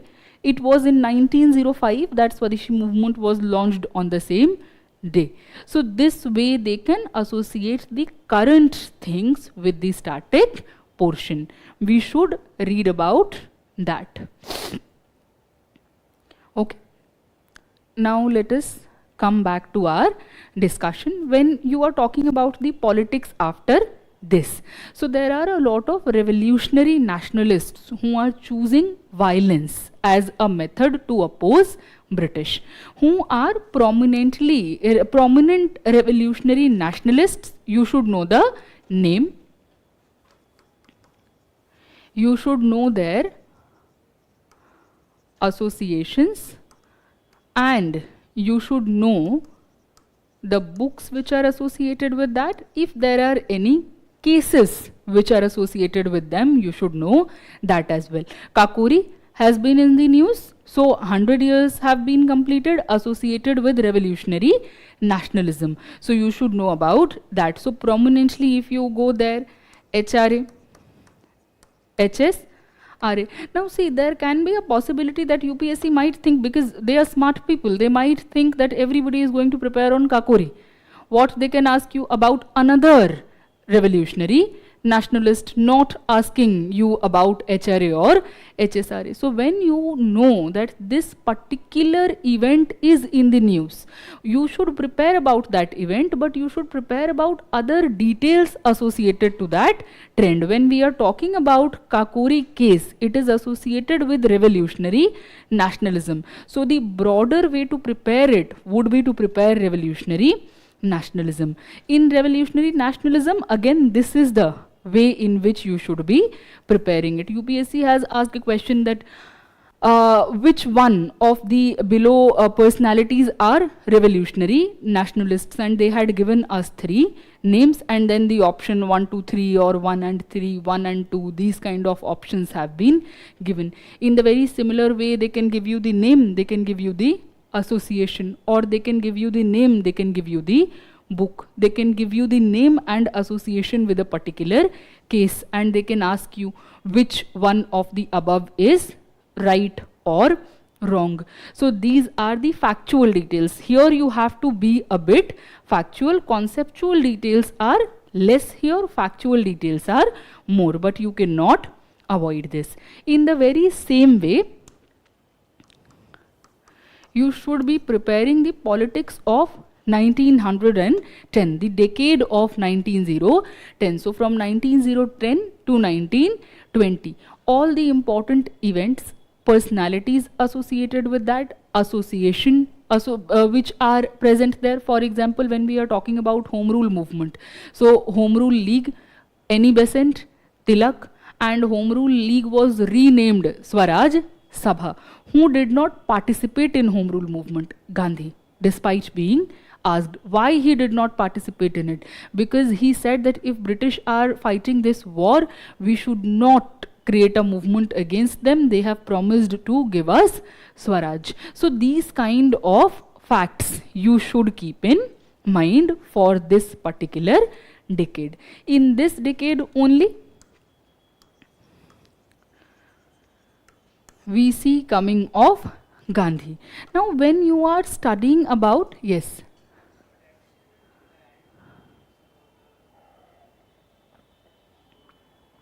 Gandhi used Home Rule League branches when he is launching a movement against Rowlatt Act. He is not becoming the part of the movement. Now please check that. Okay? There might be a misunderstanding that you have. Please check that. Okay? He is using the branches of Home Rule League. Coming back here, when we are talking about Gandhi, so starting with Gandhi, see, when we are talking about Gandhian ideology, generally students think that we should prepare Gandhian ideology from mains perspective. In prelims it is not important.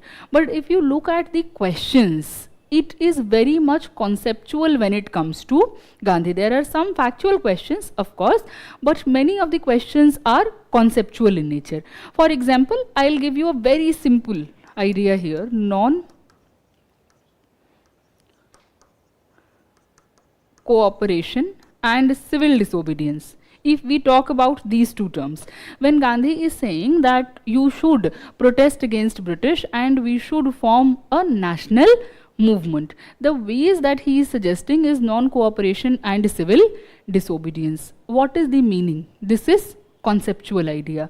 When we say non-cooperation, that means not cooperating with the government. How do you not cooperate with the government?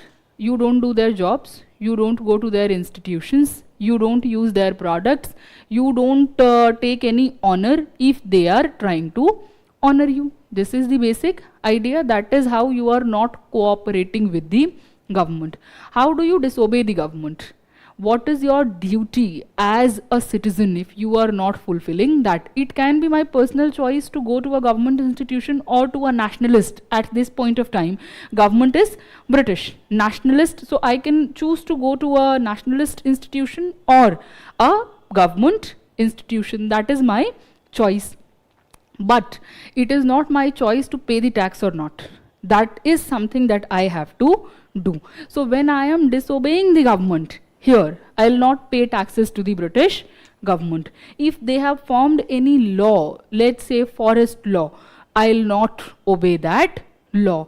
If they are saying that salt can only be made by the British government, I will say that I will make my own salt. So when you are understanding the meaning of these terms, you will be able to answer questions very easily. In this year, UPSC had asked this question, which are the part of non-cooperation method of Gandhi, and they gave you 4 options. Once you understand the conceptual meaning, you don't have to mug it up. When we are talking about the constructive work which Gandhi is suggesting, again, this is part of ideology. One idea to protest against British is to not cooperate with them or to disobey them in a very civil and non-violent manner. Second thing that Gandhi is constantly focusing upon is reforming India to its core. It can be in economic terms. So when we are talking about constructive work of Gandhi, he focuses upon charkha. He says that everybody should spin the wheel. So he is talking about use of spinning wheel. So that is how he is talking about empowering India. He is talking about educating women. He is talking about abolition of untouchability in practice, not by law but in social practice. He is giving a whole model of his Indian education. He is talking about promotion of language, Hindustani. All would be part of his constructive work. So study Gandhian ideology in detail. If you have studied Gandhian ideology in detail, at least half of the questions on Gandhian ideology you can solve either by using the concept or by using simple logic. So study this aspect very, very carefully. Make sure that each of the concepts are clear when you are studying Gandhian ideology. After that, move on to study about Gandhian movement during Gandhian phase. So there are 3 movements: non-cooperation, civil disobedience and Quit India movement. I am using the abbreviation here. Know the reasons behind these movements. What is the method that Gandhi is implying? Is there a difference between these movements? For example, if we talk about difference in constructive work being done during non-cooperation and civil disobedience movement, one major difference that we can talk about is Gandhi's insistence on working towards abolition of untouchability at large scale that is happening during civil disobedience movement. When Gandhi was in South Africa, when Gandhi stepped in India, till then he had been working upon abolition of untouchability, but this is the time when he started focusing upon much more because of the MacDonald Award and Pune Pact that had happened. So he is establishing Harijan Sevak Sangh then. So these are very fine details that you should keep in mind. Gandhian ideology is not going to change, but in which movement he is focusing upon which part of his ideology, that is something that can change. Another example, when violence is happening during non-cooperation movement, Gandhi is taking back the whole movement. That was Chauri Chaura. When violence is happening during Quit India movement, what Gandhi is saying that I understand the motive behind that violence. He went on to hunger strike. He said that if Indian people are committing violent activities, it is because of the atrocity of the British. So then he went on to hunger strike to force British to not commit violence. So how these things are changing, these are very fine details that we should keep in mind. If there is a prominent personality associated with it, for example, when we talk about salt satyagrah, who is leading salt satyagrah in which of the coastal region? Madras, Kerala coast, Odisha coast. So who is the prominent personality associated with that? Everything that we have discussed till here, that is conceptual, but there are factual details also. Prominent leaders at provincial level, that is another thing that we should prepare here. Is this clear? The chronological sequence of the events that are happening. For example, you should know that Rowlatt Act is coming in the decade of 1910 and Simon Commission is coming in 1920s. These are very basic things because UPSC asks questions on chronological order as well. So you should know about the events in chronological manner, that Rowlatt Act is coming, and then after Rowlatt Satyagraha is happening, then there is this Khilafat movement that is happening. We come to non-cooperation movement. After that, when non-cooperation movement is withdrawn, what is the reaction? These basic details you should know properly. I hope this is clear. In the decade of 1920s, you should know all the detail. Who are the Swarajists? Who are the people who are choosing to do constructive work suggested by Gandhi? So pro-changers versus no changers. What is the basic ideology of theirs? What is the achievements of pro-changers? What is the limitations of pro-changers? So basic conceptual details you should be knowing there. Simon Commission, why Simon Commission is coming, why Simon Commission is being opposed, who are the prominent personalities? For example, Lala Lajpat Rai, he died due to the injuries that happened during that lathi charge. So these are basic things that we should be very clear about. If there are important documents, for example, Nehru report. So what is it that we are demanding in Nehru report? What is being passed in Karachi? So the resolution in Karachi session. Those things you should know. After that, we have already talked about the movement. We have talked about Government of India Act 1935 also, that you should know that. When we are forming the government in 1937 at provincial level, why Congress ministries are resigning? Because British involved us into a war where we were not required to participate. So then difference of opinions. So if there is a difference in idea, that you should also prepare. Gandhi, Jawaharlal Nehru, Subhash Chandra Bose, where they are differing. So all these things are conceptual, but it can be asked as concept-based fact. So you should know that. When we are talking about the transfer of power, so August offer, Cripps mission, then after that other missions. So for example, Wavell plan, cabinet mission, Mountbatten plan, or before Mountbatten plan there is this Dickey Bird plan.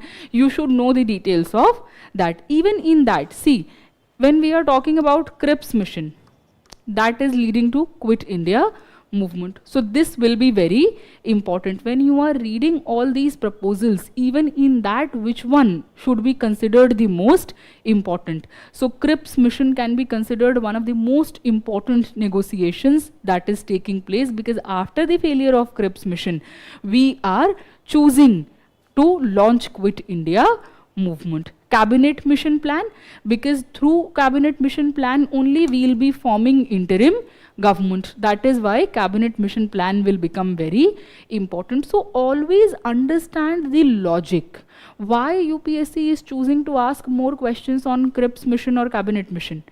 Because that is leading to more profound changes. So if you are able to figure that out, you will be able to answer questions in a much better way. Even when you are, see, after this, when you have understood all these things,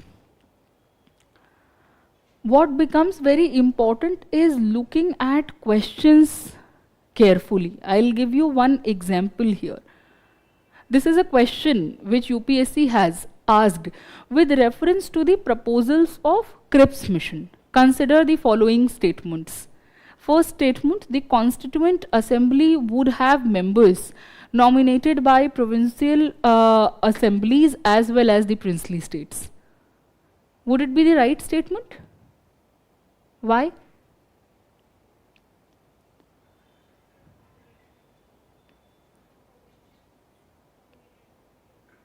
Provincials nominated nahi honge. Yes, so this kind of trick. When we are talking about Cripps mission, how it is differing from August offer. In August offer they said dominion status de denge after the war, we will form a constituent assembly after the war. यहाँ भी यही चीज़ कह रहे हैं, we'll give you dominion status after the war, we'll form the constituent assembly after the war. But in Cripps mission they are telling us how they are going to form the constituent assembly. That is the difference. Now when they are saying that, when they are talking about the process of formation of the constituent assembly, they are saying that from provincial assemblies members would be elected, from princely states members would be nominated. Now when you are looking at this question, you will find most of the words that are there are right. Members from princely state, members from provincial assembly, formation of constituent assembly. What is the trick here? For both kind of members they have chosen the word nominated. So it can be a possibility that even when you know everything, you can make these silly mistakes, and it happens especially with questions where we are very confident. So if I know that I am very good with Gandhian ideology, there is a very high likelihood that I will make a mistake there, because I will become overconfident कि ये तो आता ही है, तो उसमें इतना पढ़ने की ज़रूरत क्या है? This is something that we don't have to do. So what we should be doing, largely we have talked about the important topics that UPSC is asking. Now, when you are done with this process, one thing that you must have noticed, the volume of syllabus might have reduced. You will be having a list of topics and subtopics upon which you have to focus upon. What kind of focus has to be given? That is also something that we have already understood. Now, when we are coming to the sources, what we need to read. See, at this stage, you cannot change the sources that you have studied. So you have to stick with the sources that you have already referred to. In that, I am hoping that NCERT you must have studied properly. Why NCERT is important? If you remember the question 2025, the question on Raja Ram Mohan Roy that UPSC had asked, look at the statement, it has been directly picked from your NCERT. So it's the exact statement, एक उसमें लफ्ज़ भी change नहीं किया है. It's the exact statement from NCERT that has been given in your exam. So there are many questions which are directly coming from your NCERT. So keep NCERT as your base source and go through the important topics and subtopics that we have studied here.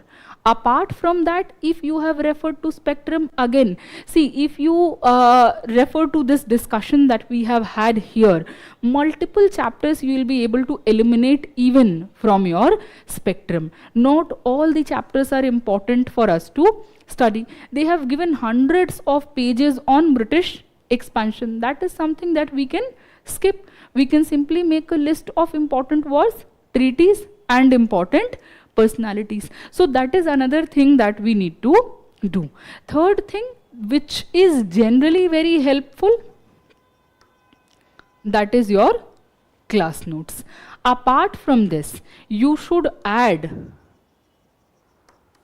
current affairs. In history, generally students miss that. I am not saying that go read the headline and every detail of the article that is there. Just see which personalities have been in the news, which events have been in the news. Go read the static portion associated with that. So you can simply look at your PT 365. You can look at the list of topics which are there from your modern history section. So you will find the Arya Samaj, Kakori incident, you will find Dadabhai Nauroji. So these topics, when you have looked at it, either you can revise the details from there because they have given it in a very structured format, or you can refer to your notes and you can prepare those topics. You should also have short notes for your revision. So I have told you how to make short notes in some of the topics. For example, name, association, book. In this way, you can prepare your short note. War, treaty, important personality. So have your short notes prepared, because towards the end, you will not have the time to go through your entire detailed notes. Then you should have some papers in hand which you can revise. The revision you have to do, and you have to do it multiple times. See, if I have read something back in 2013 and I have not revised it a few days ago, it's very likely that I have forgotten it. Even people with very good memories, they'll not be able to retain so much information if they are not reading it and they are not revising it. So one thing that you should be very clear about, don't read anything that you are not going to revise, because that is not going to help you. So do multiple revisions instead of reading multiple sources. Keep limited sources and structure it according to the discussion, according to the PYQs that you are looking at, and then make short notes of that. Keep revising it a lot. That is going to be your key. When you are doing the revision, another problem that I have seen with students, they are very adamant on the fact that when we will be well prepared, when we have read everything, then we are going to give the paper. So they generally refrain from writing their papers. That is not a mistake that you should be doing. See, I might have read a particular topic and I might have revised it. I'll be very confident कि ये topic तो चलो मुझे आता है. But if we have not practiced it, we will not be able to know what kind of silly mistakes can happen. Because when you are reading in the examination, when you are writing the examination, when you are there with the question paper, there are going to be some questions you will be knowing definitely if you have done a good amount of preparation. There will be questions where you will be confused between two options. कि ये वाला सही है कि ये वाला सही है, दोनों ठीक लग रहा है. There will be questions which you will not know at all. In prelims it happens to everyone, and that is the reason for the cutoff that you see. If you go through the highest cutoff, that has been 105. Why? The cutoff has been 75 as well. So when we are looking through prelim stage, it is the qualifying stage. We should be very much accustomed to the idea that not all the questions can be solved. Now when you go to the examination hall without any preparation, if you have given any attempts, you must be familiar with the kind of pressure that is there, because that is one day that is going to decide whether you will be going to write the examination of main stage or not. It's a lot of pressure that one goes through in one day, and we have been preparing for it for years. It makes it more difficult. So when we are anticipating the outcome, it increases our anxiety level. What is the best way to tackle that? One, that you have to be mentally prepared, and that is the most important step. If you have not written any of the mock tests, you are going there and facing the paper directly. You don't know what kind of mistakes you will be making in that paper. On the other hand, if you are giving your mock tests, it might be a possibility that, let's say, you scored only 45 marks. But you will know where you are making the mistake. Because when I am revising, I can be very confident, ठीक है, revise कर लिया, मुझे तो सब कुछ याद है. But when I am looking at the paper, I might not be able to understand the exact demand of the paper. कई दफ़ा ऐसा होता है, you must also have seen it, लिखा है not true. And when we are under pressure, we read it as true. This is a very silly mistake that can happen in the examination hall. Now when you have made the mistake in your mock test itself, it sticks with you. कि वो वाले सवाल में तो I made this mistake. It had written not true and I read it as true. So we become much more careful because our mind is being accustomed to the questions. So we will have the information, but practice will make it more solidified. We will be able to figure out all the mistakes that can happen. The practice will also tell you one thing. Do you actually know everything? Or you are just having this feeling कि मैंने तो revise कर लिया है, मुझे याद है. Because many of the times what happens when we are sitting in the exam, there will be questions that we have read, we will be able to solve it clearly.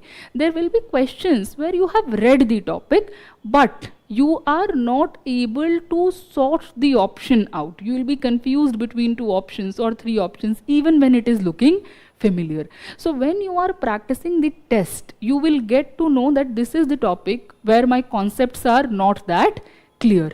So I should go back, I should revise it properly. That idea you will have. What kind of questions can be there? What kind of unexpected questions can be there? So when you are writing your test series, you must have come across this idea also that there are some questions which UPSC will probably never ask, but they are there.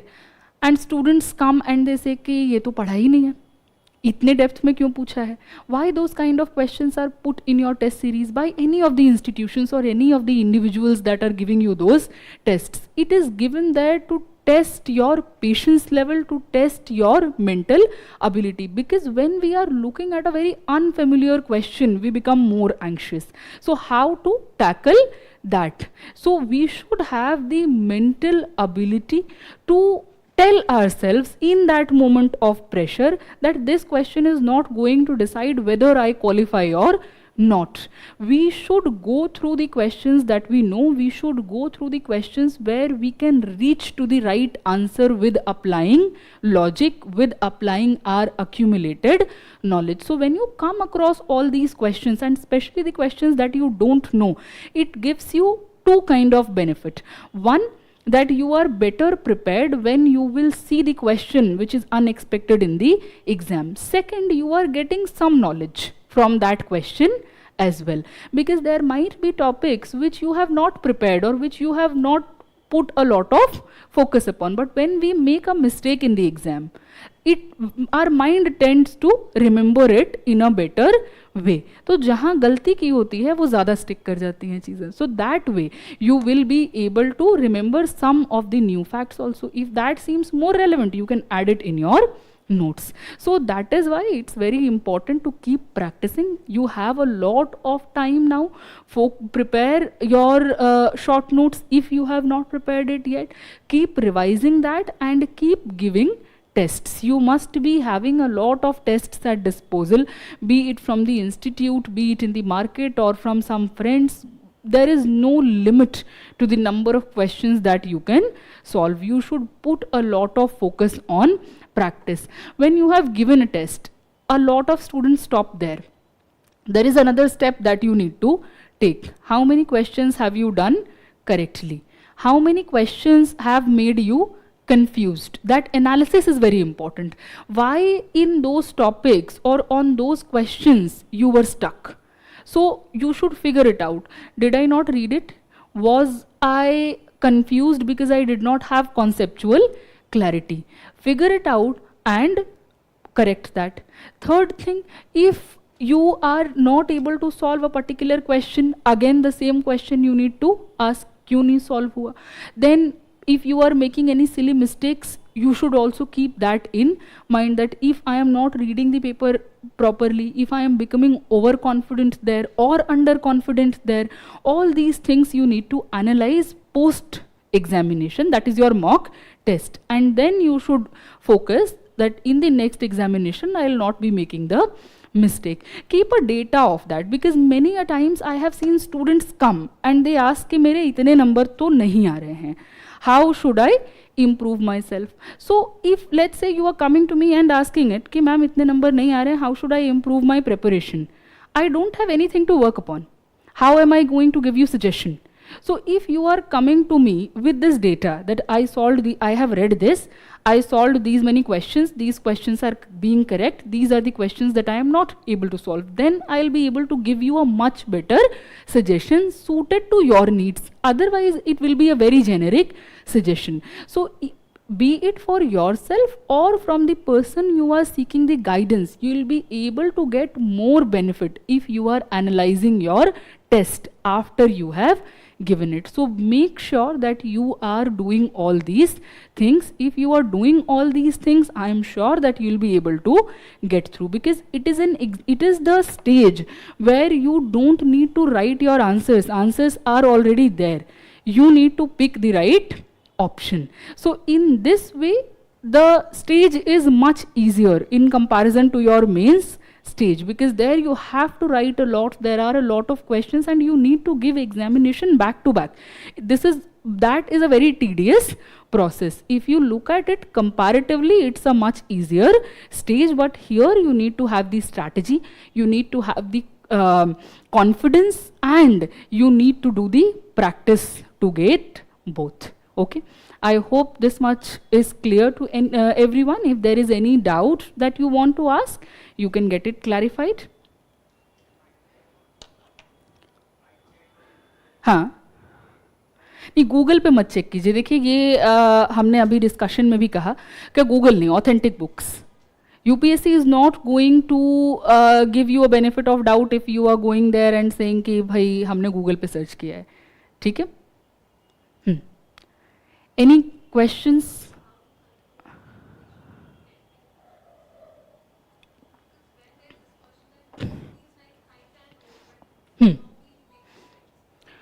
Okay.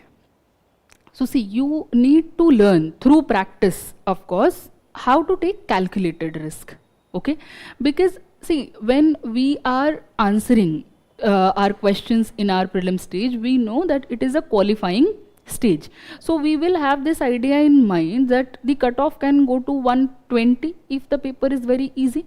That is the maximum that if we look at the past years. So we can say 120 max.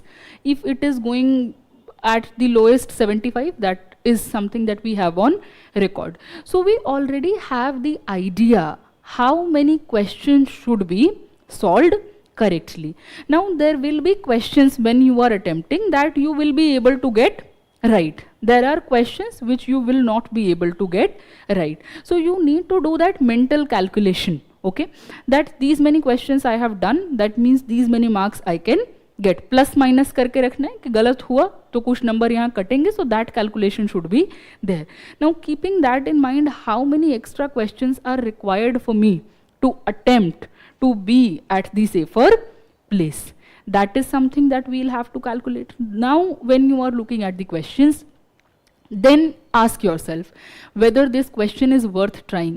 If there are two options in which you are confused and you think you will be able to do the elimination, then you should go for that. If there is a question where there are more than two confusing options, it is my suggestion that you should leave that. Okay, it will definitely come with a lot of practice. When I am saying this, it might sound very easy, but it is not that easy. When you are sitting in that examination with limited time and so many questions, it becomes very difficult. So unless or until you have done a lot of practice, you won't be able to figure it out कि कितने question का कितना marks बनेगा, कितने मुझे calculated risk लेने की ज़रूरत है. That is why mock tests are very, very important, and when you are giving them, give it with utmost sincerity as if you are writing your prelims examination. Okay? Any other question? So we can stop the session here. I hope it was helpful to all of you. Do your preparation well. All the best.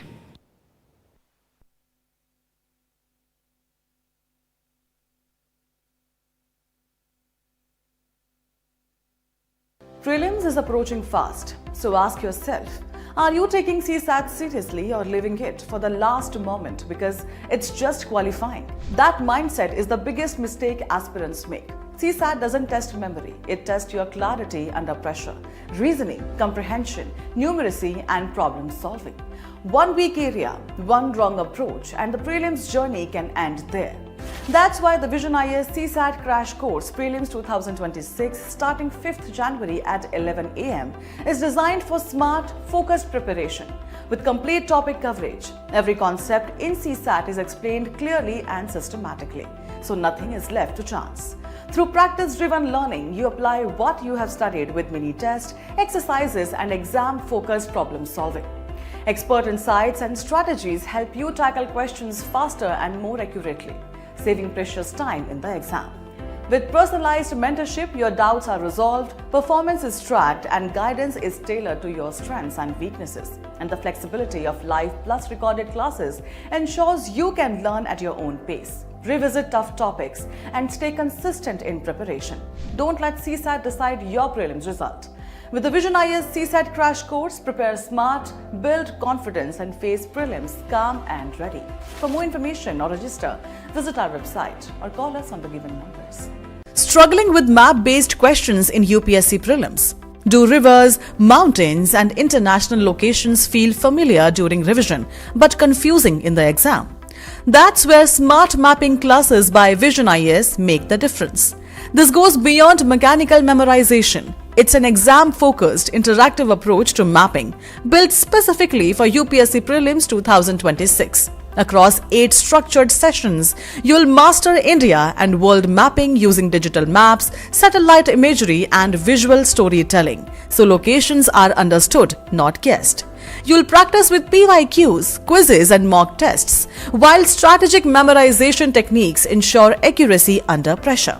By the end of this program, map-based questions won't stand in your way. You'll think spatially, link current affairs to every location, and tackle prelims with complete confidence. It's about time. Own the maps, own your prelims attempt. To register, visit our website or call us on the given numbers. Most aspirants think revision means reading the same books again and again, highlighting lines, turning pages, hoping it sticks. But real revision doesn't work like that. Revision is not about rereading, it's about recall, connections and practice. If you can't recall an answer without opening the book, it won't help in the exam hall. True revision is about connecting concepts, simplifying them through mind maps, and strengthening recall with repeated MCQ practice. That's where structured revision makes a difference. The quick revision classes for prelims starting 20th January at 2 p.m. are designed exactly for this. Focused revision through core topics, smart consolidation, mind map based clarity and MCQ driven practice. With 40 intensive classes, the program ensures complete coverage of high yield areas, helping you revise efficiently and recall with confidence when it matters the most. Because in prelims, success does not come from reading again. It comes from remembering faster and applying better. To know more, visit our website or call us on the given number.